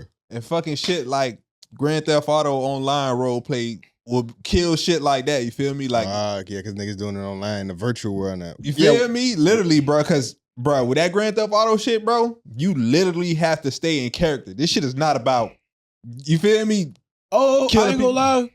My homeboy, he used to do that, and he used to get paid like $2,000 a month for that. Like his streaming, like that shit is for real, bro. If we like, let's say having storylines, it's the real storyline. Like if we planning a kidnapping, nigga, if you the person we kidnapping, you have to stay in character the whole fucking time. Low-key, I still got my episodes from that. Like I was supposed to, so he was finna do a Miami. He was finna do a story run where I was supposed to be his cousin coming from Miami with the Vice Squad, and I ain't gonna lie. I'll shout out to Honorable C Note and Bloody Freddy, but I was supposed to be the son of this nigga No Talking, because that was supposed to be my inspiration for my character. But I was supposed to be his cousin, crazy ass cousin, helping him do dumb shit and helping him get revenge for his baby mama and all this type of shit. So it's like RPGs. Bro,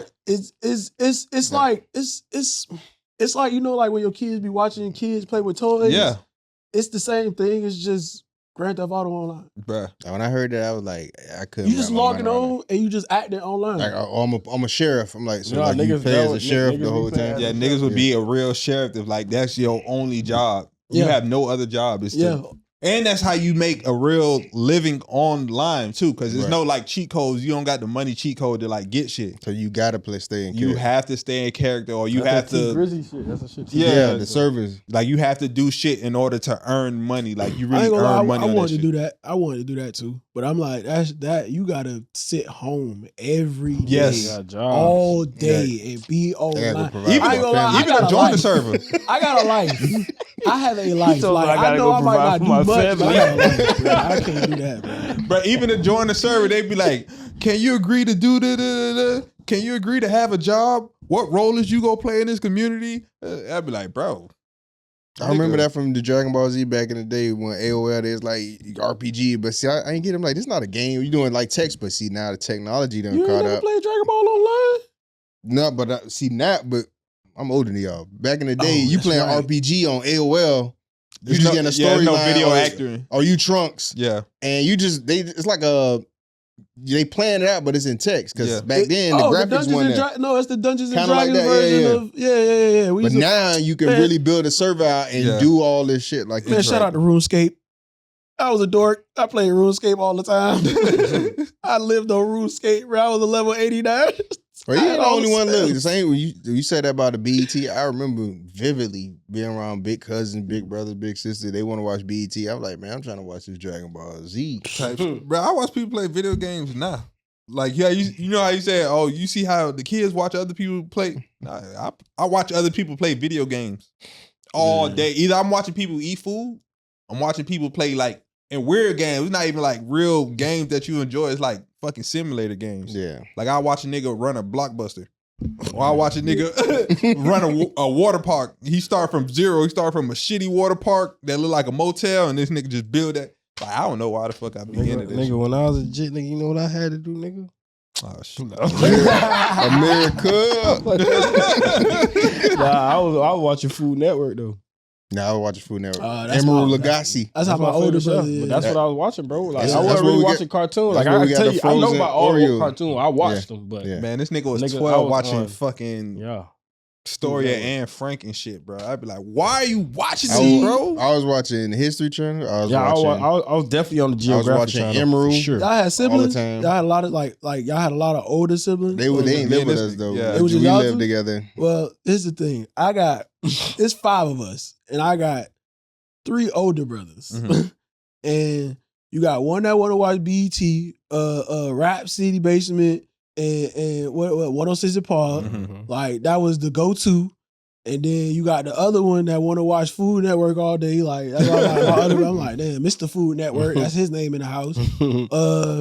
And then you got the other one, like, you feel me? If it wasn't for him, I probably wouldn't have got no cartoon time. Like Nickelodeon, Rocket Power. That was You know what I'm he saying, bro? Nigga, no, but nigga, We Rocket had, Power like- my favorite cartoon. Yeah. I he can had tell to you- watch Rocket Power. Like he was also like, yeah, bro, I gotta watch Rocket Power. I'm Yeah. like, I do too. Like, That's kind of time I and was Dragon on. Ball Z. Like Yeah. Dragon Ball Z was kind of universal in our house, except for with my oldest brother. Like my oldest brother, that nigga ain't like watch cartoons. That nigga's a stone cold adult male.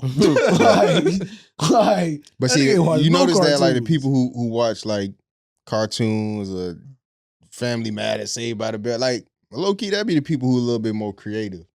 All the This nigga people watching who the real world at 10 and shit. Like, No, bro, I bro, don't why watch you all making that me shit, watch but this niggas shit, just bro? lock You can't, in. but that don't. I don't feel The like real that world messes your crazy, though. creativity Yeah, up it don't. because I was watching Roly Poly Oly and The Sopranos. Like, but that's what I'm saying. You got that range, but people Nigga who was was bouncing only from everywhere, looking. no Diddy. Niggas everywhere with it on the That was menu. You crazy. feel me? like I was watching everything. Like, I had, Wow. first of all, I had older clean, brothers, you feel me? so you gotta think about the shit I was watching when my parents weren't home and when my parents was asleep. So it's like, Right. like they was already watching movies with like sex scenes and stuff in it. So I'm like 7 and 8. I'm watching this shit with them. Like, nigga, it's a sex scene. Shut Yeah. the fuck up, nigga. Yeah, see, Like, nobody nigga, care what we like, watch bro, either. what are you doing? Like, nigga, watch this shit. Like, damn, it's a sex scene. Nigga, We gonna watch get in this shit. trouble. Like, but it's like I got to watch everything. Like, even with my old boy had us watching the Boondocks. Like, my old girl would not let us watch that shit. Yeah. But she worked that night. Hmm. Juvenile Justice Center. Oh, My old boy, Boondocks. Yeah, nigga, we finna watch It's this. lit, Y'all- nigga. Lessons, Boondocks, nigga. This got real. Chappelle Show. Family Guy. Rest in peace to my goddaddy. But my goddaddy knew Aaron Magruder, and we actually had the actual first Boondocks books. He Yeah. gave them to my uncle, and my goddaddy gave them to us. Oh shit. Like me and Denzel was on the Boondocks. When that shit was just a comic book in the newspaper. Yeah, I don't Yeah, think I people remember even that know shit that shit too. used to be Like, a comic book. Yeah. Like when that shit was just a comic book in the newspaper, like my dad got word of it from my goddaddy, and then my goddaddy was like basically putting us on, and we used to read them, and then Aaron Magruder gave him 2 copies. We got them copies, and then you feel me, like it was up, and then a couple years later, It came Boondocks on. come out, Yeah. and it's like we was already on beat before it came out, Yeah. and then my old girl, she saw one episode and was like, "Oh no, nah, they can't watch this." Shit. And then soon as she 10 o'clock, time for her to go to work. This shit don't stop. Soon as that door closed, it's a party. I am the stone of the good to refuse. Soon as he closed the door. Big vibe, This this shit don't boy. stop. And my old boy favorite episode is when Thug Magnificent moved into the neighborhood, bro. Yeah. Like that was the bro. I ain't gonna lie, it's my favorite episode too, because Thug Magnificent is my favorite character. But shit that fucked me up though was to find out that the lady that played the voice, it was a lady that played both. Oh, Regina Oh, King? Regina King. Shout out to Bro, she Regina played- King. She played We both love of them, you. right? Yeah. That's crazy, dog. That's hella talent, dog. Y'all seen the new shit Gridlock? Mm-mm. Y'all gotta go watch that. I- It's like the new Boondocks. Like how people always say, "Oh, this should be a Boondock episode." And it's some young animator out there. Shout out to Buddy. What is But on? It's on YouTube. But Okay. I found it on like he got shorts of it on Instagram. But he got a full 30-minute episode, bruh. I ain't miss a beat. That shit is funny and just like Oh yeah, you Boondocks. gotta send me that. It's shit. like a black anime, and then Gridlock is like Oh, yeah. I watched Gridlock. It's Yeah. the with the hoodie with the smile. yeah, but it'll be shit like Mr. Tendenism is an episode. Mm. So, but it's a Oh, yeah, Boondocks yeah, yeah. I get version what of you're the saying. story of what happened. That's I ain't it. gonna lie, I know Food backstory too. I think I ain't gonna lie, he got the gray hoodie on. Yeah. And it's like if you do something wrong in the hood or whatever, he'll come. Here come kill and you. he straightened it. Like So they had a Super Saiyan Karen episode the where she went BBL full episode. I ain't Yeah. gonna The lie. Black College I ain't episode. gonna lie. It You gotta is. watch that You shit. That might shit have to funny, check it bro. out. It is kind of I funny. ain't gonna lie, I'm watching that Yeah. bitch tonight. I had to think about you it gonna for binge a it. That shit second. crazy. It's Shout out really, to really Buddy. good. Gridlock. Yeah, I ain't gonna lie. It is Gridlock. Gritty? Gridlock. Grim or grit? Grin, like Grin, grin, yeah. like Okay. yeah, Oh, Gridlock. Gridlock. Yeah. Yeah, And it's then Gridlock actually like a pretty dope. superhero. He like a horror superhero. He come in like I ain't gonna lie. When I Straight started shit. I look at dropping that my shit right now. animations, I started seeing buddies on like in my algorithm. That's Yeah. how I know about it. Cause like I dropped like when I dropped my episode, my Mook Mad Dog episode, it started popping up. Right. I'm like, why is this popping up? And then somebody was like, oh, like it was something saying your AI episode should be consistent. And then his popped up. Yeah. And I went to his page and all like you can see where he started off like doing random. And then the Gridlock origin story, and then like certain episodes, I was like, oh, yeah, you finna have a ball with that tonight, Like, bro. yeah, I'm looking at it right shout now. out to Buddy. I hope they pick. I hope you get It look really like the Boondocks. successful, yeah. my guy. Like it's actually super dope. He can't get sued for shit like that, though, right? No, it's his. Nah, it's Yeah. his. Ain't nothing about it. It's nothing copied from the Boondocks. It's Boondocks, not but the it's the Boondocks. same It's vibe. just- Yeah, It's, yeah. it's definitely the same vibe. Like it's definitely cool. The humor there, like it's a black So anime. you think that shit could make Adult Swim type shit? Yeah. for If they sure. bring Adult Swim back, I feel like Adult Swim should come back and give Platform. indie animators and indie artists like they run. Like Yeah, I feel like it need to be a platform for indie I thought, animators. bro, to be honest, I thought that's what they used to do, bro. Coming up, bro, it used to always be little shit. The like randomest on, shit, you feel yeah. me, on Yeah. Adult Swim, Yeah, bro. because I ain't gonna lie, Adult Swim like, put what me the on fuck? some, Like, what the put me fuck on the is this shit that I going never on? would have. Yeah. I ain't gonna lie, but niggas should have been watching Robot Chicken.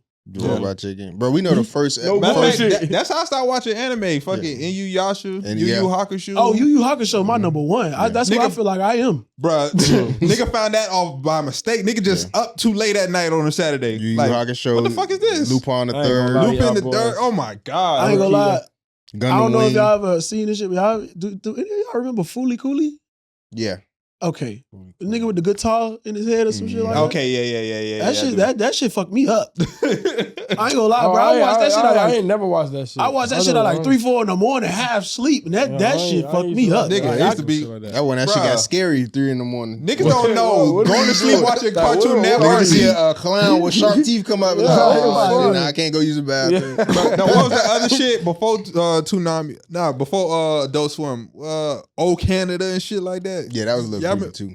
Bruh, all that shit was creepy. Nigga, bruh, if you fall asleep watching Old Cartoon Canada Network- is where Family Guy came from. I think they dropped the pilot for Family Guy on Old Canada and Courage the Cowardly Dog. I ain't gonna lie, that make a lot Courage of was sense. boy. Hey, shout out to Courage Cowardly Dog. Boy. Yeah, that's a banger. I ain't, but to be honest though, I ain't used to fuck with that anime shit. I ain't go past Yu-Gi-Oh. What? Nigga, I love Yu-Gi-Oh. Yu-Gi-Oh. Yeah, You got that's the Yu-Gi-Oh right anime to pick. Yeah. I tried to do a movie on that. I'm just They saying. left After me. Yu-Gi-Oh, it was over with. That's why I made. I The did a little cards. bit of Digimon. What is y'all? Digimon. Digimon. Oh, Yeah. Digimon was dope. I felt like It fell off. It fell No, off. It was too many. it was like fell off. different You ones. gonna, Like, they you trying gonna to rap compete. it. Like, what's Yeah. going on? It Everything fell a off. little bit Yeah, too you right. similar and shit. I only like the one when they turned into the Digimon type shit. I wasn't fucking with Digimon, man. That- Pokemon. Pokemon. Pokemon Hey, had me Go a Dragon choco. Ball Z, that's been Pokemon. That's number 2. That's the best anime, Yeah, bro. yeah, yeah, There's yeah, nothing yeah. more, nothing Those- less. yeah, All this those- new shit can't top none Nah, of I ain't that gonna lie, shit. Naruto. Nah, You time feel out. me? For me, is Dragon Ball Z, Mhm. Naruto. Those my. I ain't never fuck with that. None of that shit. Yu Yu You a Hakusho. fuck with Yu Yu Naruto. Hakusho would have been my number one, but Naruto's storyline was just. I ain't I ain't never gonna lie. get that shit. I know him though. If he actually give Naruto a That chance, shit better than He would love Naruto. it. I never get. He never I gave it a never- chance. I ain't gonna lie, I gave that bill you a first hood nigga first like me? episode. I was like, nah. If know you a what? hood nigga like me, I you'll said, love hey, I Naruto. was like, nigga, Ash should never. You know what? I was like, nigga, Ash should never, nigga. You Ash tripping. finally got his Ash first win cap. 20 years later. Ash cap.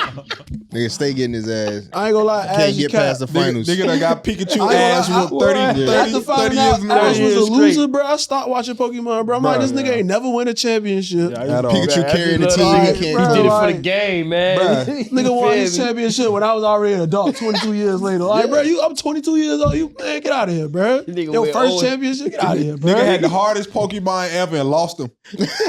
Like, how you finally get Charizard and that nigga just flew away from your ass? That boy Like, had that nigga weak was a system. loser. Disrespectful Pokemon episode ever. But dog did it for Charizard the game, versus man. Magmar was crazy. I ain't gonna lie, Yeah. the only thing that had me in the chokehold was the Mewtwo movie. That shit was we emotional. went- yeah. That shit Yeah. was emotional. That boy turned the, The very stone. That first boy, one? that boy Pikachu throwing hands with itself. That boy like, I don't even want to fight myself. That movie was gangster. Nigga, all the That's- Pokemon start crying. Nigga, I'm 7 years old crying. The whole first Like 5 years that. of Pokemon legendary run. I ain't gonna Yeah, lie. sure, I for wish sure. I would have kept my movie theater Pokemon card, boy. Yeah. I've been sitting on some gold right now. Man, I still got my cards. Nigga The Logan, first one. Boy, nigga you better go Logan get Paul. a PSA graded. Nigga, Logan somebody tried to Paul- buy my book for me for 500. I said, I know I got some. Nah, money. boy, go get your shit PSA I graded. remember this shit It's gonna take a couple vividly, bro. months. Yeah. Leaving Go get a elementary PSA graded. school. You got some cash. You sitting on bank. Yeah, I got Blastoise. I got Venusaur. Man, if I you got any holographics in there, get I a got a lot PSA of graded. holographics. Bro, you sitting on bank right now. I ain't gonna lie, that's the new Picasso. Yeah. I'm putting people on. Hey, Pokemon shit's so cards, new trendy. Picassos. Just switch the convo, bro. I had a whole book, bro. I done lost some shit. I'm talking about but- shit. You in- lost them? My No, shit in like, plastic this and little all. shit slip out, but I got most of my shit. Yeah. I ain't gonna lie, Hey. that shit too deep for me, bro. Nah, you know it how much, was, you know how bro. much money it costs to get your shit PSA Yeah, graded, but bro? everybody try to finesse you. $60? Each If you card- got 300 Pokemon cards, Bro, $60. That's it, but that's an investment. Yeah. What you do is you go and see how much the card is worth before you go get a PSA grade. So if you have that exact same card, Yeah. you go get a PSA grade. much, yeah. You don't just go PSA grade, PSA grade, PSA $7, $13. Like, no, you Shit, go fuck it, you I gotta have research it. what cards you got. Then if you know you got certain holographics, don't you got to do send this- that shit off too? No, you take a picture of it. It's a app. And That's then why I the ain't never app- do it. I thought I had to send it Like, off. no, it's an app, and then you go get you order the casing, bro. Come on, man. Hey, Yeah. listen. Now I I'm might trying get to it change done. the black community. I'm trying to teach them ways to not only clean up your money, but to invest without doing all this Bitcoin. And everybody don't know that. You want to easily invest your money? Go spend $650 on this one Pokemon card that's already PSA graded and just leave it in your room. Well, the shit shifted now because Logan Paul sold his Pikachu he bought it for I think like $5 million and he sold it for Bro, $16 don't let million. them throw you out the game. This So is a they don't run the game. See, this the thing. The Yeah. YouTubers are like the Donald, like that's like Donald Trump saying, I just went bankrupt. These stocks are gone. These stocks are terrible. Don't listen to them. Because at the end of the day, as long as the community exists, Yeah. you can never go broke. It's Right. always somebody looking for that card. Right. It's always one person looking for that card. And you can charge the amount of value you want for that card if it's one person that wants that card individually. Yeah. These are Yeah. modern day Picassos that people are sleeping on. Like, I'm investing in one card. If I get 6 bands and I could buy this one Rayquaza card, I'm sitting on that for life. Because I know it's going to be 2 million, 3 Yeah. million. Like, I need to go get my shit graded. I got the same original book from when I was in 4th grade. Bro, figure out what cards you chill, got, bro. figure That out how shit much just- figure out how much what it is and how much the value gonna be within. Because if you got something that's worth 10 bands right now, you sit on it for the next 5 years, it's gonna be worth a lot more than that. Yeah, I'm gonna get my shit graded, man. But you fuck with Naruto, bro. What I like about Naruto, that shit like the streets. That's what he don't get. Yes. Any given though, you might be the number one ninja in the nation, right? Let's say your power is like fire base. It'll be a mid-tier nigga catch you in the woods And put them hands and on you. his shit is smoke or sound, and that's your weakness. He knocking you off. I don't think you giving it justice. He It's knocking more than that. Yeah, that's just It's the more than borderline that. of Yeah, it. any given day. I could be could your convince day. you to watch it. I convince you to I watch it. just don't be on That shit like Miami, bro. That shit Miami That's what I'm backstory. saying, Bro. bro. I felt like a nigga came to Miami and grew up in Miami and then went back to Tokyo and wrote that. Cause I'm like, bro, every village is a different hood. You got Yep. the sand, the leaf. You got, and it's not about like your powers. It's like, all right, so the leaf village. It's like you got Rock Lee. He throw hands. That boy don't use no fire. He like Batman. He don't use Yeah. no. You know where Desi Banks was like, bring your ass to the fucking ground, nigga. I'll beat your ass. Listen. That's why I fuck with Rock This is Lee. the only person. This is the first person you gonna fall in love with when you first start Yeah. watching the series. Why? For sure. Because you gonna love the fact that when he see everybody, he like nigga, It's all on right, sight. yeah, you got fireball jutsu. Yeah, you can summon dogs. What's up Yeah, you with can them summon hands, though? frogs. Yeah, what's up? But with you them had hands? I'll running. beat your fucking ass. Bruh, you can throw throw whatever. fireball Bruh, and get nigga threw sand at this man, bruh. Nigga threw sand like, yeah, bruh, I got that nigga like, what? Man, The whole Bruh, it was so heartbreaking, bruh, to watch this man lose because you like, bruh, this nigga was scared to throw hands, bruh. If he would have just threw hands, he knew he would have lost. Nigga trying to do all these spells and Bruh, shit, nigga. The nigga I will took beat off. your The ass. nigga took off the goddamn hood. Everybody like, oh, them little ass weights, bruh. The weights was, bruh, you would have thought the He nigga dropped threw a the bitches. grenade, bruh. Poof. Everybody like, ain't no way he would walk around with that much weight on his I legs. think he all he got to do is watch that little spree If right you watch there. that first, it'll make you want to go watch it. It'll You'll make watch you want to everything. watch everything. It's shit on bruh. Dragon Ball Z. I ain't gonna lie. Bruh, Don't kill me for and it. then it's crazy. Once you get invested and nigga, you start getting into, once you get to the Cloud Village, you find there's a whole village full of niggas. Yeah. Oh, what's up? And then I ain't gonna lie, Killer B is R. Kelly. He is the rapper or whatever, the group or whatever. Nah, G, but that whole village hood as fuck, bro. Let me tell you how they patched Naruto on the first pull up. They pull up on Naruto. Hey, who your dog? Where your dog at? We looking for your dog. We looking for Sasuke. Oh, I ain't finna tell Naruto. I ain't finna tell you nothing. Female. Oh yeah, you ain't finna beat him. Beat him. Meanwhile, this nigga got some legendary shit. Bro, it don't matter where you at. Bro. Beat him. Nigga, one of the strongest characters, man. Fuck Beat that. him. What you dog at? To the point though, but dog had, hey, chill out, man. All right. He ain't gonna tell her, hey, get up, all right, hey. Nah, hey, you Everybody gotta tell her, beat I'm gonna let her beat it. I'm gonna let her knock you out. This, nah, see, he talk you out of it. Yeah. See, Naruto is one of them people he pull up on you. If I just throw the little Rasengan, but his real jutsu is talk no jutsu. He gonna talk you out of whatever situation. you're in. Like, hey, my nigga, Let's we ain't think really about gotta do this. Like, if we just chill, you feel me, smoke one and vibe out, the village will be good. Right. And he tell like that, bro, one nigga pulled up to the village, killed everybody. His master, the neighbors, the ramen nigga, my cabbages, everybody. And all that nigga did was like, damn, I done threw everything. I done summoned frogs. I done hit this nigga with 19 Rasengan. Nigga like, bro, let me pull up real quick. Let me just talk to you. Pulled up on foot and just talk to him. Like, bro, we had the same sensei, my nigga. We had the same sensei, bro. He pulled up on you, fed you. You feel me? Got you out the village. You feel me? Took you out the rain. It's pain, right? Taught you everything. Yeah, taught you everything you know. And you feel me? You gonna come to his crib, shit on his grave, talk bad about the man when the man try to do everything that you trying to. Oh, he ain't do it right. What you mean? Y'all killed him. Y'all jumped the man. Like, what you mean? Boy said he had to And then go. that boy was like, damn, I ain't look at it like that. You feel me? This boy, we do got the same master. If he made you like this, fuck it. Run it back, bro. Right. Give everybody their life back. It'll make you want to watch it, bro. You a real Nigga, nigga, give bro. everybody like that. Niggas got power where you bring the dead back. Yeah. He did. Like, hey, yeah, everybody. Who, Bro, Naruto? put it like this. A nigga who never met his dad, he died. Kakashi. Yeah. Kakashi died. Nigga was sitting at the campfire with his old boy, like, damn, Pops, I ain't never really get to holler at you like that, bro. Like, what happened? And his old boy was like, I ain't gonna lie, boy.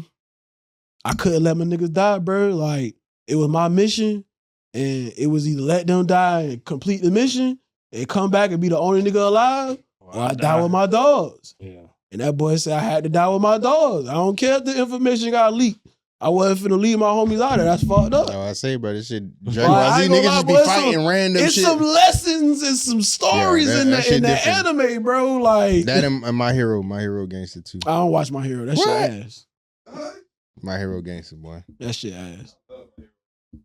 Y'all niggas must be emotional.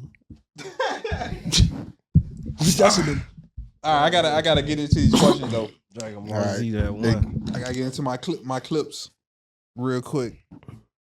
All right. Who tough? No. Nah, man. First question I want to ask y'all, right? As a parent, right? What's the balance between damn, I fucked that whole clip up. All right, let me start over. As a parent, what's the balance between your kids always asking why? So when I ask this, like, you know how they get into that stage, you tell them to do something, and they'll be like, why? Why? Why? When they genuinely want to know, you feel me? Like, what's the balance between you telling them stop telling you why, or like stop talking about asking why, versus you will want your kid to be, you know, always asking why, because that means they kind of curious of what's going on. They genuinely sometimes want to know why, or why things work this way. Yeah. So what's the balance on your kid always asking why? Like, do you tell them just listen to me? You feel me? Listen to your elders. Like, what's the balance? I definitely encourage that. A questioning attitude, because I say anywhere outside of this house, you gotta have your own mind. For sure. You feel me? Now here, I'm gonna encourage it to a T, but then I also let them know that at some point it get to where, it's just what I say. Even almost to the point where, like, I don't care what you think about this because I know better for you. Yeah. Depending on what it is. Not what you should be in life, but if it's dealing with your safety or well-being or how you should grow up, that's just my final decision, and you'll never be able to get to, like, debate me on that. Yeah. You feel me? But definitely, like, you know, you don't want to have them scared to question things or just fall, because, like, they see you as an authority figure, and if you train them only to listen, they're going to, Exactly. my next authority figure, only listen. So it's definitely a balance there. I definitely agree with that because, do you do a good job at explaining why you don't explain why at a given point? Like, do you tell them, like, I really just know what's best for you, or you just got to always stop asking me why? Because, like I said, you feel me? Hey, look, since I don't hit my kids.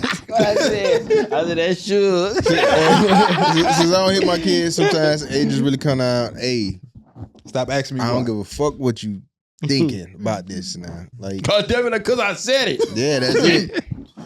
It ain't for you to question it past this point, and it just is what it is. Yeah. Because, hey, other motherfuckers be getting beatings and all kind of, like, For sure. I don't want to have nothing where it's like you being dominated in this way. But on some straight leadership shit, it's like, at some point you will be following the leader, and you can't be in war if you got a general questioning him when everybody's life on the line. True that. His job is to make the final decision. Now, your job is to have your own mind, but you still gotta. There's some balance in there where you gotta follow. You feel me? You heard what Don Vito told Sonny, don't ever question me outside of the family. You feel me? Exactly. But yeah, I'm kind of going through that situation right now. Like, you feel me? Jit 4, he's really going through that phase. Like, every time I tell him to do something, why? And I caught myself be like, nigga, stop asking me why. Like, stop saying why. But then I'm catching myself, I'm like, but you gotta ask why. Like, you gotta figure things out. You gotta be curious to the world. You feel me? You gotta, like, that's the only way you go find shit out. That's the only way you go get smart. You gotta look at it like this. Sometimes, like, imagine you stand on the train track, you be like, yo, you need to move out the way. And somebody asking why. Hey, bro. But you kind of have to explain that too. No, but you can't. The train is coming. Oh, true that. That's what I'm saying. And that's what I tell my bad. And I tell my jit that I'm like, sometimes ain't no time to ask no question. You just need to react the way I tell you to react. You got to read the room. For sure. On what kind of why it is. You feel me? I feel like Cause for me, thank God, I have like an obedient child, so I never really had to deal with that. I do have a nephew that's like that, but I realized he was like that because he was more scientific. Like his personality was more of Exactly. exploring and just wanting to know the details of a lot of things, not necessarily of like danger. So it's like if I be like, move, a car's coming, he's not gonna be like, why? Mm-hmm. He was like, be like, move, a car coming. He like, I see the car, let me move. Like, so, but if I be like, hey, go in there and clean up the bathroom in there, man. Why the bathroom look like that? Why? It's like, nigga, because the bathroom looks like that and you live here and it should not look like that. Right. And I don't want your friends to come over and see the bathroom like that and then they rank you and now you feel bad because you getting ranked by your friends because you didn't take time to clean the bathroom. You be in there.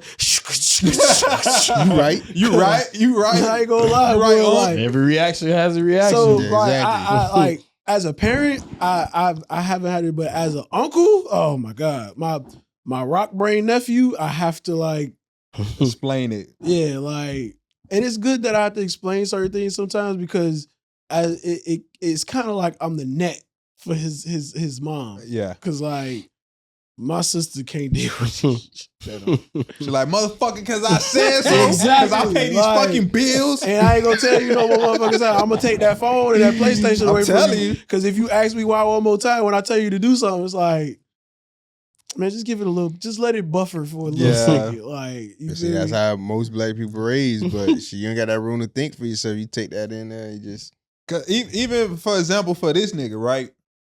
This nigga had me on some shit, right? When I'm trying to learn how to cook, I'm just watching shit, watching recipes and shit like that on YouTube. But this nigga had me watching some shit about like cooking science. So you feel me? He will want to know why this cooking method is used this way. Like he had me watching a video like, oh yeah, when you making a baked potato, cover it in olive oil and salt, put it in the wrapper, da-da-da. And then the motherfuckers will break down why you putting olive oil and salt and what the molecules do to the potato. the 3 levels of chef. Yeah, you feel me? So Yeah. it be shit like that. It's like, that is the why. Like, motherfucker not just go, okay, I'm listening to you. I'm finna put this potato in the oven, cook. Like, no, that is the why. Yeah, why am but I see, doing this? that's the thing. You can't really have no bag if you don't understand the why. You feel me? Like, Yeah. I feel like when you going into some, like, you remember Heroes, the show Heroes? Oh, yeah. Siler, like his power was being able to break in your brain Mm-hmm. and break down how your power worked to take it. And Peter power was just to absorb it. Yeah. I touch you, I got your power now. But I'm like, damn, Siler's on different because he really can break down what's the molecular structure of your brain or whatever to give you fire powers or ice powers. Mm-hmm. And I always took that as like, that's with anything. You know what I'm saying? Like, I work with electricity. You can go out there and just hook shit up. And then you can also understand why it worked, how it worked. And then when I see those people, that's be the people at the higher level. You got a person who making 100K with overtime, busting their ass doing hard labor. And you got a person making 150K, 200K, 8 in the gate because they get paid for thinking, understanding how the rules work. So that payoff and everything, that was always my thing. It's like, how does this work? When you put sugar in this pancake, what's actually going on? Because now you know, all right, damn, I put too much, why my shit ain't rising up, or why it ain't doing this. Nah, because you use this, or you use butter instead of oil. Like, you need to know all that. You feel me? Mm-hmm. What you say? I ain't got no kids. It don't matter, bro. Hey, Like, what would you do? Like, you feel me? You might have kids one day. You got nieces and nephews. But I feel if they like ask you why all the time. y'all broke it down good though. But in my case, I ain't got no kids, bro. Got no kids. Right. This I is can't true. really tell you, bro. Like, cause a You nigga need like an me uncle, go, Yes, he is. hey, yo. So all right, you got a godson. What the fuck you gonna do when he start asking you why? Hey, De Niro, stop trying to. Put her down there. Nah, lie, you gonna be the I best think me, godfather ever. I'm good with kids though, so I think I probably tell them why. Just I think explain that's just to know though, because like you see how you said the mama would be like, oh motherfucker, because I pay the bills. Yeah. Nah, when you go to school, the teachers, hey, De Niro, why do you clean your bathroom? Why is it my good mama to pay the you motherfucking feel me? bills. Why do you? Oh, because I do my chores because my mom pays the bills, and instead of, you feel me, telling them, oh, you gotta like you broke it down, like you don't Gotta want to keep get it ranked, clean, but then man, 'cause- again, you gotta be, you know what I'm saying? So- you gotta be clean, bro. I feel like what's missing from a lot of that when it comes down to children and obedience and is patience. Yeah. Yeah, That's for it. sure. That and also I feel like we had great fucking sitcoms back in the day to learn life lessons. Like, do kids got fucking sitcoms? Like, do they They got don't watch fucking shit like They that. got Yeah, they Mr. do. Beast. They got Bluey. Rogers Nah, is fuck on you, Bluey, bro. Bluey. They turned Good Times into a cartoon, bro. What? Yeah, Hey, no. yeah, they do. Don't On we what? do we That do shit's not terrible. we do not speak of that here. That shit terrible. Really? That is the Voldemort of TV. That shit is Yeah. terrible. Like, But like don't- we really grew up. What? We You're don't right speak though. of- Bluey we is don't- fire though. we Now don't that I speak think of about that Yeah, or true. Dragon Ball Evolution. Sorry. Like, But what yeah, you- no, G shit though is like, bro, we had good times, different strokes. We had fucking the Cosby Show, Martin. Saved by the Bell. Saved by the Bell. We had y'all- shit that y'all really looking touched. at the surface level stuff. I grew up all my lessons came from Gargoyles, Naruto, all of that. Uh, For real though. Rocket Power, That all that. Hey Arnold. Hey Remember a Arnold. lot of episodes. Hey Arnold, like a lot Hey of Arnold for episodes sure. was about friendship. Hey Remember Arnold when- for Hey Arnold Yeah. a lot. Like you remember gonna Hey learn Arnold something taught you how to every be day. a kid. Yeah. Every Like, day. Every day you learning something A from Hey Arnold. kid and an adult, nigga. Right. That nigga had to do both in one. Yeah, like, you learn about how immigrant living in New York City. yeah, Mhm. facts. Like you learned a lot about different Stoop lifestyles. kid. Even because look at Hey Arnold. Like you look at how Helga parents, old boy abuser, Mhm. old girl a drug addict. You Mhm. feel me? That Hey what Arnold made stayed that with what his made her a bully. grandparents. Yeah. You feel me? That what Arnold made stayed her- with his grandparents. Gerald was the black kid that everybody like. He wasn't just a generic black kid on the show. He was a real black kid. Yeah. Like, and then the lessons that came with him dating Phoebe, interracial dating. Mhm. Even with his voice when he went through Oh, yeah, puberty, puberty. Mhm. and his voice Damn. was deep. That's hard. That boy, right. yeah, he taking me Yeah. down memory lane. You got Hey, listen, bro. I'm one of them people. Television. I might not. I grew up both outside, inside. Like after football was over, feel we was inside. Everybody once they got finished taking showers and do whatever, come home, come to my crib. Everybody sit at my crib. We watch cartoons. Old girl cook. We all eat together. Like it was a different vibe. Like Gargoyles was how I learned. Like no matter how I feel about myself. Like, I'm still that nigga. Yeah. Cause it was just like, these niggas couldn't go nowhere, bro. Like, them boys had to sit up and think about how life was. Right. And Like, watch the world. But then when them boys actually found their people, it was like, them boys was like, damn, we still them niggas. It's more us out here. Like, bro, we gotta, and that's how I think black people should think. Like, I took that thinking of Gargoyles, like, they came, they killed our people, they disassembled us, and now we displaced. And it's like, we got to figure out our way in this strange new world. And I'm just like, this is how niggas should think. Yeah, Like- a lot of the stuff be based on that, bro. I had to thought about it. You should have on Dragon Ball Evolution or X-Men Evolution. Nah, we don't talk about Dragon Ball Evolution. Oh, okay, my bad. X-Men Evolution. X-Men Evolution was falling that in that shit was line. fucking that was lit. the GOAT, boy. That Yeah. was part 2 to the 93, I thought I was tripping. I'm like, Evolution, Man, hold you on. sleep, That was boy. X-Men Evolution? Nigga fuck with orange suit Wolverine. Yeah. Like, That shit was what? top tier. Orange suit Wolverine? You tripping. Boy, I had the DVD that came in the goddamn cereal box. You tripping. Stop playing Fuck with with me, boy. you, fuck wrong with you, nigga. You was outside. Bitch Yeah. ass nigga. Bro, I watched X-Men, bro. Oh, you I just ain't fuck with y'all remember Naruto the free and shit, CDs bro. we used to get in the cereal box? Yeah. The Jackie Chan Adventures. yeah. and- The Burger King watches, all that. Oh, the Bart nigga, I Simpson still got watches. mine. Mucha Lucha. The kickboards, all that, man. I'm talking about the free DVDs, Man. though, bro. We used to Yeah. get free DVDs in that- the No, cereal my, box. my luck was bad, though, bro. I ain't used to come across You that get the box, free man. spoons? I used to The get the light-up spoons and shit spoons? like Yeah. All that. the ones change colors. But, you know, Like I had all 5 episodes of Jackie Chan from the cereal. I ain't used to get that shit. All right, man. boy, they used to give you a silver CD. Man, we got to make these with kids the watch split in Hey Arnold. half. We need them. Yeah. They That ain't got gotta that be shit no that gotta more. be a part All of you the gotta school get curriculum. De Niro watch, bro. You gotta let De Niro watch all the cartoons. shit. Yeah, bro. Man, They put them grow on as an the old Classic soul. 3000, man. Classic Put them on that 3000. Andre 3000. Even though they man. only had 2 seasons, they try to blackball that nigga. And they bro. blackballed my dog hella hard. That shit was teaching us how to be real. Banana Zoo. Ooh, shouted. Do what you want to do. That was we had bro, we had a plethora of cartoons, bro. All right, so I'm gonna pivot, right? I want to know because I be randomly just scrolling, Instagram and stuff like that. What y'all think is the psychology of like the purpose of people hiding their likes? Like for real. Like, I think that come down to how shit pivoted from social media and what the purpose was. Like taking a picture of the cool sunset back in the day, or how the water looked on the lake. And it was just to show, it was like an art gallery. Like to show your life, or like, right. Not even like to stunt on nobody to show your life. You literally showing like, damn, this is a beautiful moment. I want to capture and I want to share it with my close friends and shit like that. I don't want to share it with the whole world. Yeah. I want to share it with my close friends for real. And likes grew into a dopamine hit, which is fine. But when it became the number and wherever it was represented how you felt about yourself. Yeah. That became a problem. And that's the reason why they took away likes. People start feeling bad about themselves when they get a lot of likes. Yeah. Honestly. Like, man, I'm lit in real life. Getting to 100 used to be a fight. I'm like, I'm really known all over the city.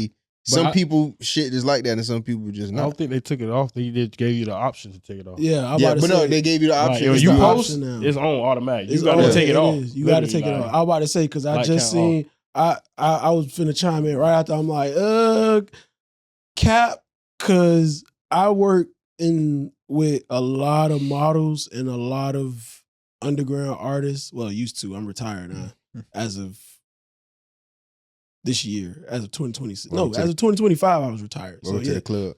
No. Working with underground artists and like helping them. Like I got one artist, shout out to Pit Lyrical, my sister. That's the only person I help right now. But other than that, like people hide their likes because of the insecurity. Yeah. Like I literally watched a girl look at another model's page and see that she had 24,000 and seeing that hers was only 1,957, and she was like, turn my likes off. Should be crazy. People don't even understand numbers. Like. Yeah. I watched a grown man cry because he had 100K followers, fake followers at that. And when they snatched 100K and left that boy with a few, that boy went into tears because everybody figured out he was a fraud. Like I've watched people literally break down over Instagram and Facebook. And that's why I kind of like took my stuff down. Like I'm like, bro, like it's meaningless now. Like Instagram, Facebook, social media is meaningless now. Yeah, it's manipulated like a motherfucker. If you really think about it, social media was supposed to be something for us to be like, hey, remember that picture you posted? What bar was that? Right. Hey, I like that cabana that y'all got out of that. It was really nice. More like, oh, they went to Puerto Rico. We gotta go to San Juan. Like, come on, people, like, nah, go ahead. I was saying people even coming to you with locations for a trip is always based on something they see on there. It's not really somewhere you want to go. Right. Because when you get there, you do exactly what you saw done. Yeah. The glass boat. We got to get in the glass boat. Mm-hmm. We got to do this. From the top. We got to do the, what the shit called when you going across the sling. Got to get the white line. Got to get the white legs. Got to get the white legs. I'm like, the mud legs. Columbus killed 10,000 Indians here. You talk about the zip line, like it's all kind of culture and shit that you supposed to go see here. Yeah. But they got pyramids down the street. Yeah. But even the psychology of like you even giving me the option to hide my likes. Y'all know what y'all doing. For real. Yeah. When you really think about it, like why y'all even giving me this option? Y'all know people care about this shit so much that y'all giving them the option to even hide this shit for real. You can't hide it for me because I got a mathematical mind. Yeah. If I see you got 3 comments, I don't think the likes just went crazy. Yeah. And that's the killer part, bro. Like the killer part is social media. If you're not popular, people won't even like your shit if your like count is low. Yeah. Right? Yeah. I feel like that's why monkey people do. And that's I feel like that's why people take their like count off. Yeah. Because they be like, oh, okay, he got a little. I'm not gonna be the only one that like it, right? And I think that's insane. I don't want to be the first to like it. So the sickness is on both sides. Yeah, it's 50-50, people bro. receiving the likes. I mean, I feel like social media itself is a drug. Yeah. Oh, I feel like it's a drug. No, it's most definitely a drug. For I sure. feel like it's the only legal drug we can have. Yeah. Y'all ever heard of the dead internet theory? No, what's that? It's basically saying like at some point, and which when y'all hear it, y'all think y'all probably feel that way because y'all lived through when we really went through social media. Like you think about 09 Twitter. Yeah, we always and say how everything was like 09. organic, and when something happened or a moment happened, it was real and it was a real reaction. Then when video came, that was real and a real reaction to pictures. But then now, everything on there is scripted. It ain't no how it's rare you find a page where somebody catches some random shit happening. Yeah, that's just organically funny. Somebody's doing a full script. We don't know if the breakups with celebrities real or not, which I don't think they be real because they get reactions and who post all their stuff on there. So it's basically saying that the theory in short say at some point nothing real happens on the internet no more. No. Any major thing that happened on the internet is like concocted. Somebody put it together. I'm gonna chime in for 2 seconds. All the real stuff, all the stuff that's actually happened, that actually has meaning, don't matter.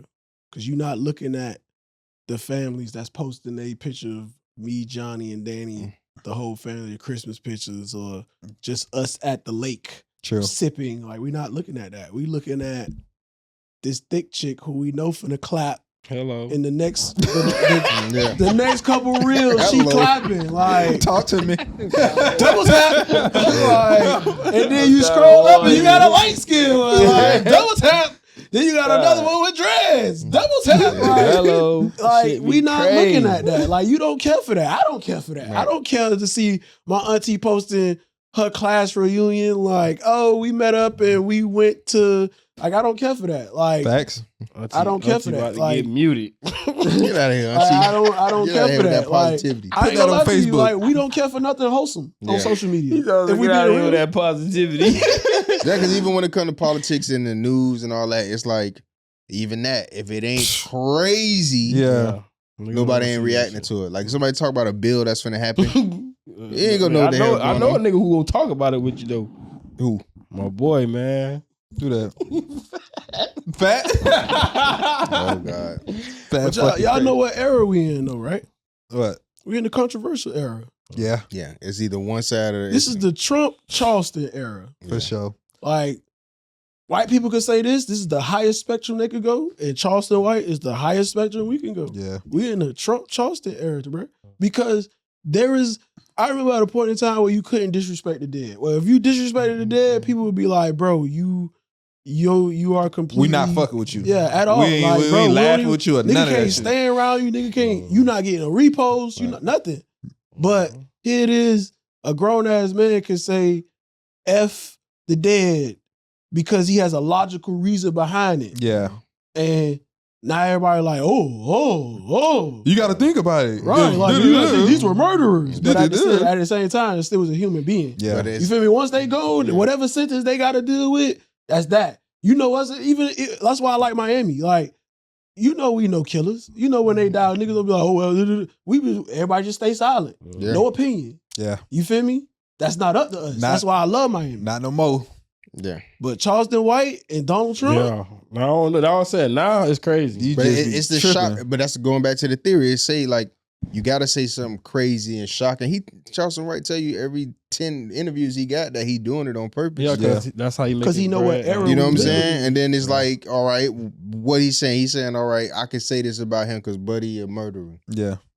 If are you going to sit there and argue that that's not true, that he done took more lives than? If you do, now you just pick the side, and you just pick the side on morality, and then boom, they're gonna fight. That's what he set the ball up for anyway. And the best way to not be involved is to not do it, not get involved, and not react. You just watch it. It's not even about react. You can't even engage. Yeah, like it's certain stuff. If I see a certain put it like this, like Vlad, this whole Vlad Boosie Aries Spears, I don't even click it. That's not gonna make me not know. I don't want to go. This information is not gonna make me smarter. Yeah, at all. Like, it's a controversy. Yeah, I get it, but it's not gonna make me smarter. Yeah. And the reason why Charleston White has a pass, and the reason why Donald Trump is the way that he is because you have two different people on two opposite sides of the spectrum. You got one person that has never been seen as a pedophile, that has never been seen as nothing of this white man, but he's saying all the most heinous shit. And then you got this white man who has done all the most heinous shit you could think of running the country. So right now, us as the audience and as the human beings that's living right now, we are literally in the middle. We are in between all of it. There is no escape. We have literally been bombarded with all this hatred and all this controversy from every angle. There's no escape. The best way to escape is to pull yourself in and go inward, because all this outside world. That's why I don't react to none of that shit. Like I joke, like we spend time playing on the internet or saying, something about Trump or whatever. But once I realized that, like, we playing, but these people or we dead being serious. satirical because of the comical, mind we got, like, from watching Chappelle and all that growing up. Yeah. Once you see people really riding for one side or another, I stop even playing in that because I'm like, oh, this is part of your personality, and your identity. Even having a little bit of influence and people really kind of mistake what you saying and thinking that is true. Like, no, nigga, we always being sarcastic. Yeah, you don't understand this on the internet. 3 deep into the best sarcasm. era of life was the early 2000s. Yeah.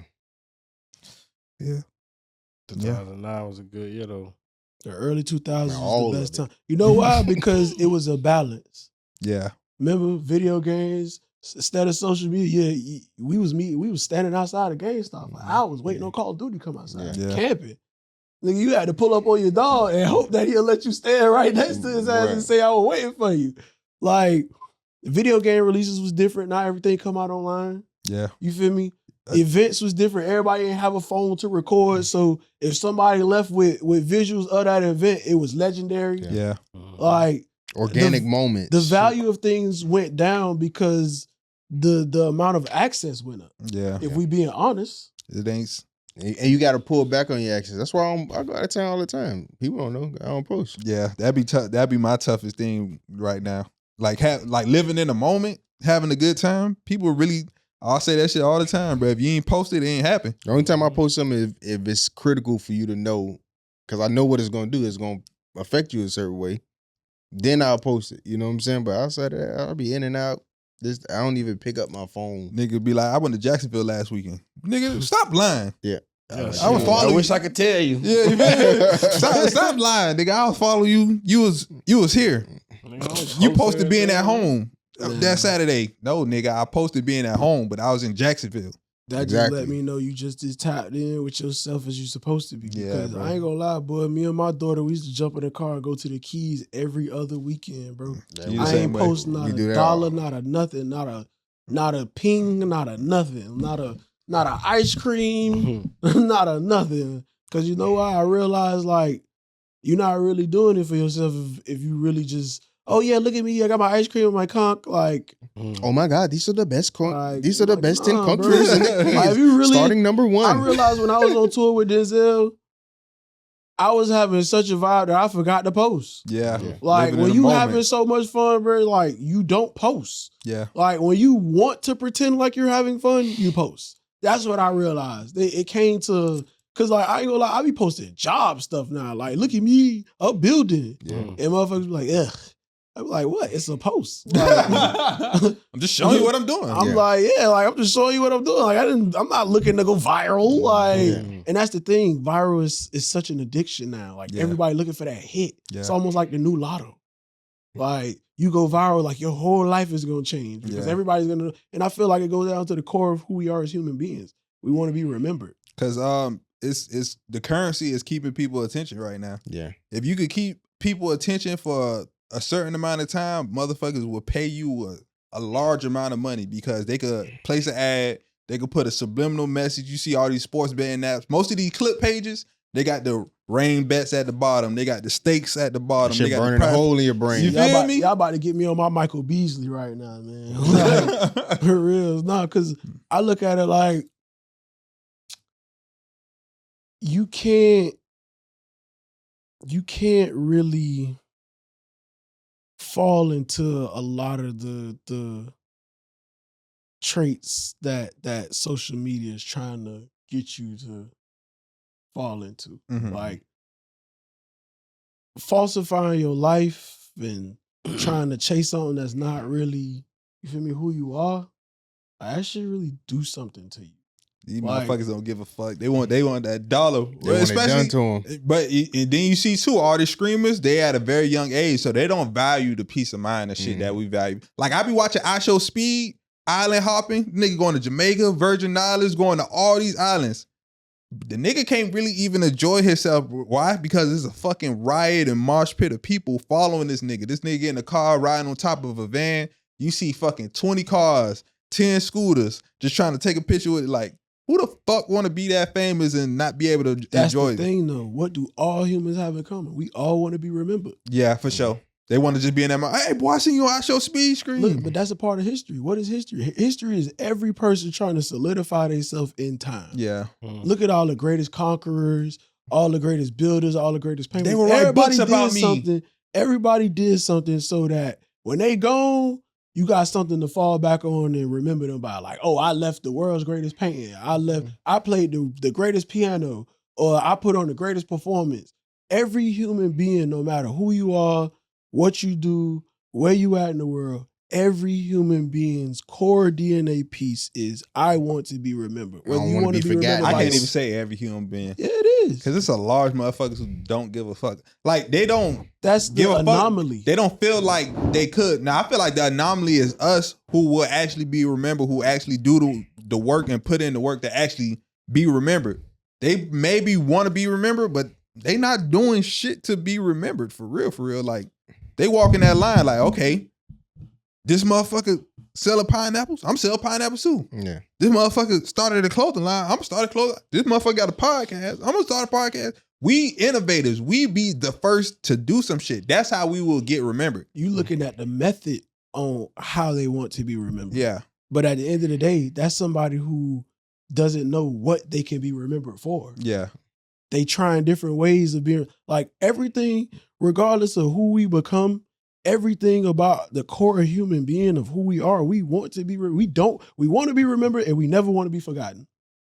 Like if everybody, if he had a party and invited everybody he knew and didn't invite you, Mm-hmm. you gonna be like, damn, bro, like, Which is I more ain't likely know, true. why you ain't invite me? That should have probably happened.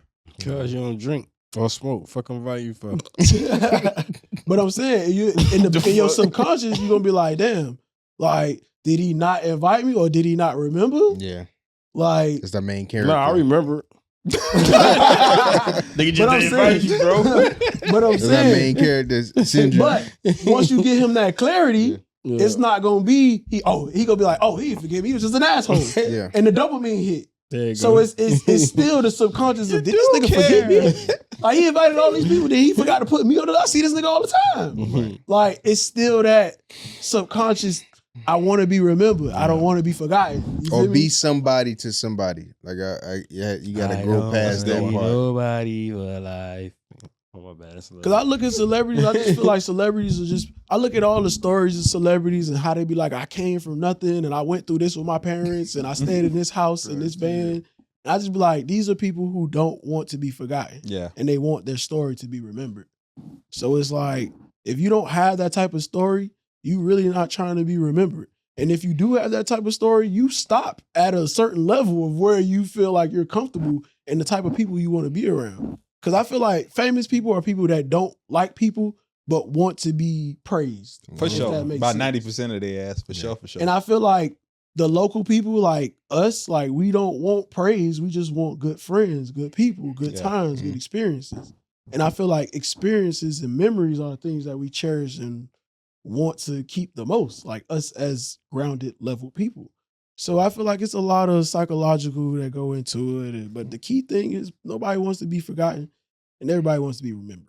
Don't forget about me. Yeah. Don't forget about me. But we finna go ahead and get up out of here. It's been about 2 hours. I know these batteries finna die on us. I know these memory cards finna go ahead and shut down on us. You feel me? So make sure you guys like, subscribe, man. Make sure you guys follow the Instagram, Flystone305. Make sure you guys tap into that Patreon and that early access channel where you guys get a chance to be a guest on our show, win some clothes, win some giveaways, all the good stuff. You feel me? Shit like that. So you can let them know one more time where they can find you. My name is Soulja Mook. You can find me on YouTube at Mook Saga Cinema. I have, plenty of content for you all to enjoy. So you can find me there. And my boy go pop up on social media again one day. I'm back, man. Just go to my Wall Streets is watching page. Wall Street. Check See, me out. I be knowing my cameras. You see how that work, right? fucked I up. really know my That cameras, shit cut bro. off right when I was for the I'm for the cater. Oh yeah, good. Shit, hate it. We'll holler at y'all next week. Y'all stay tuned to next week. Closing out the episode.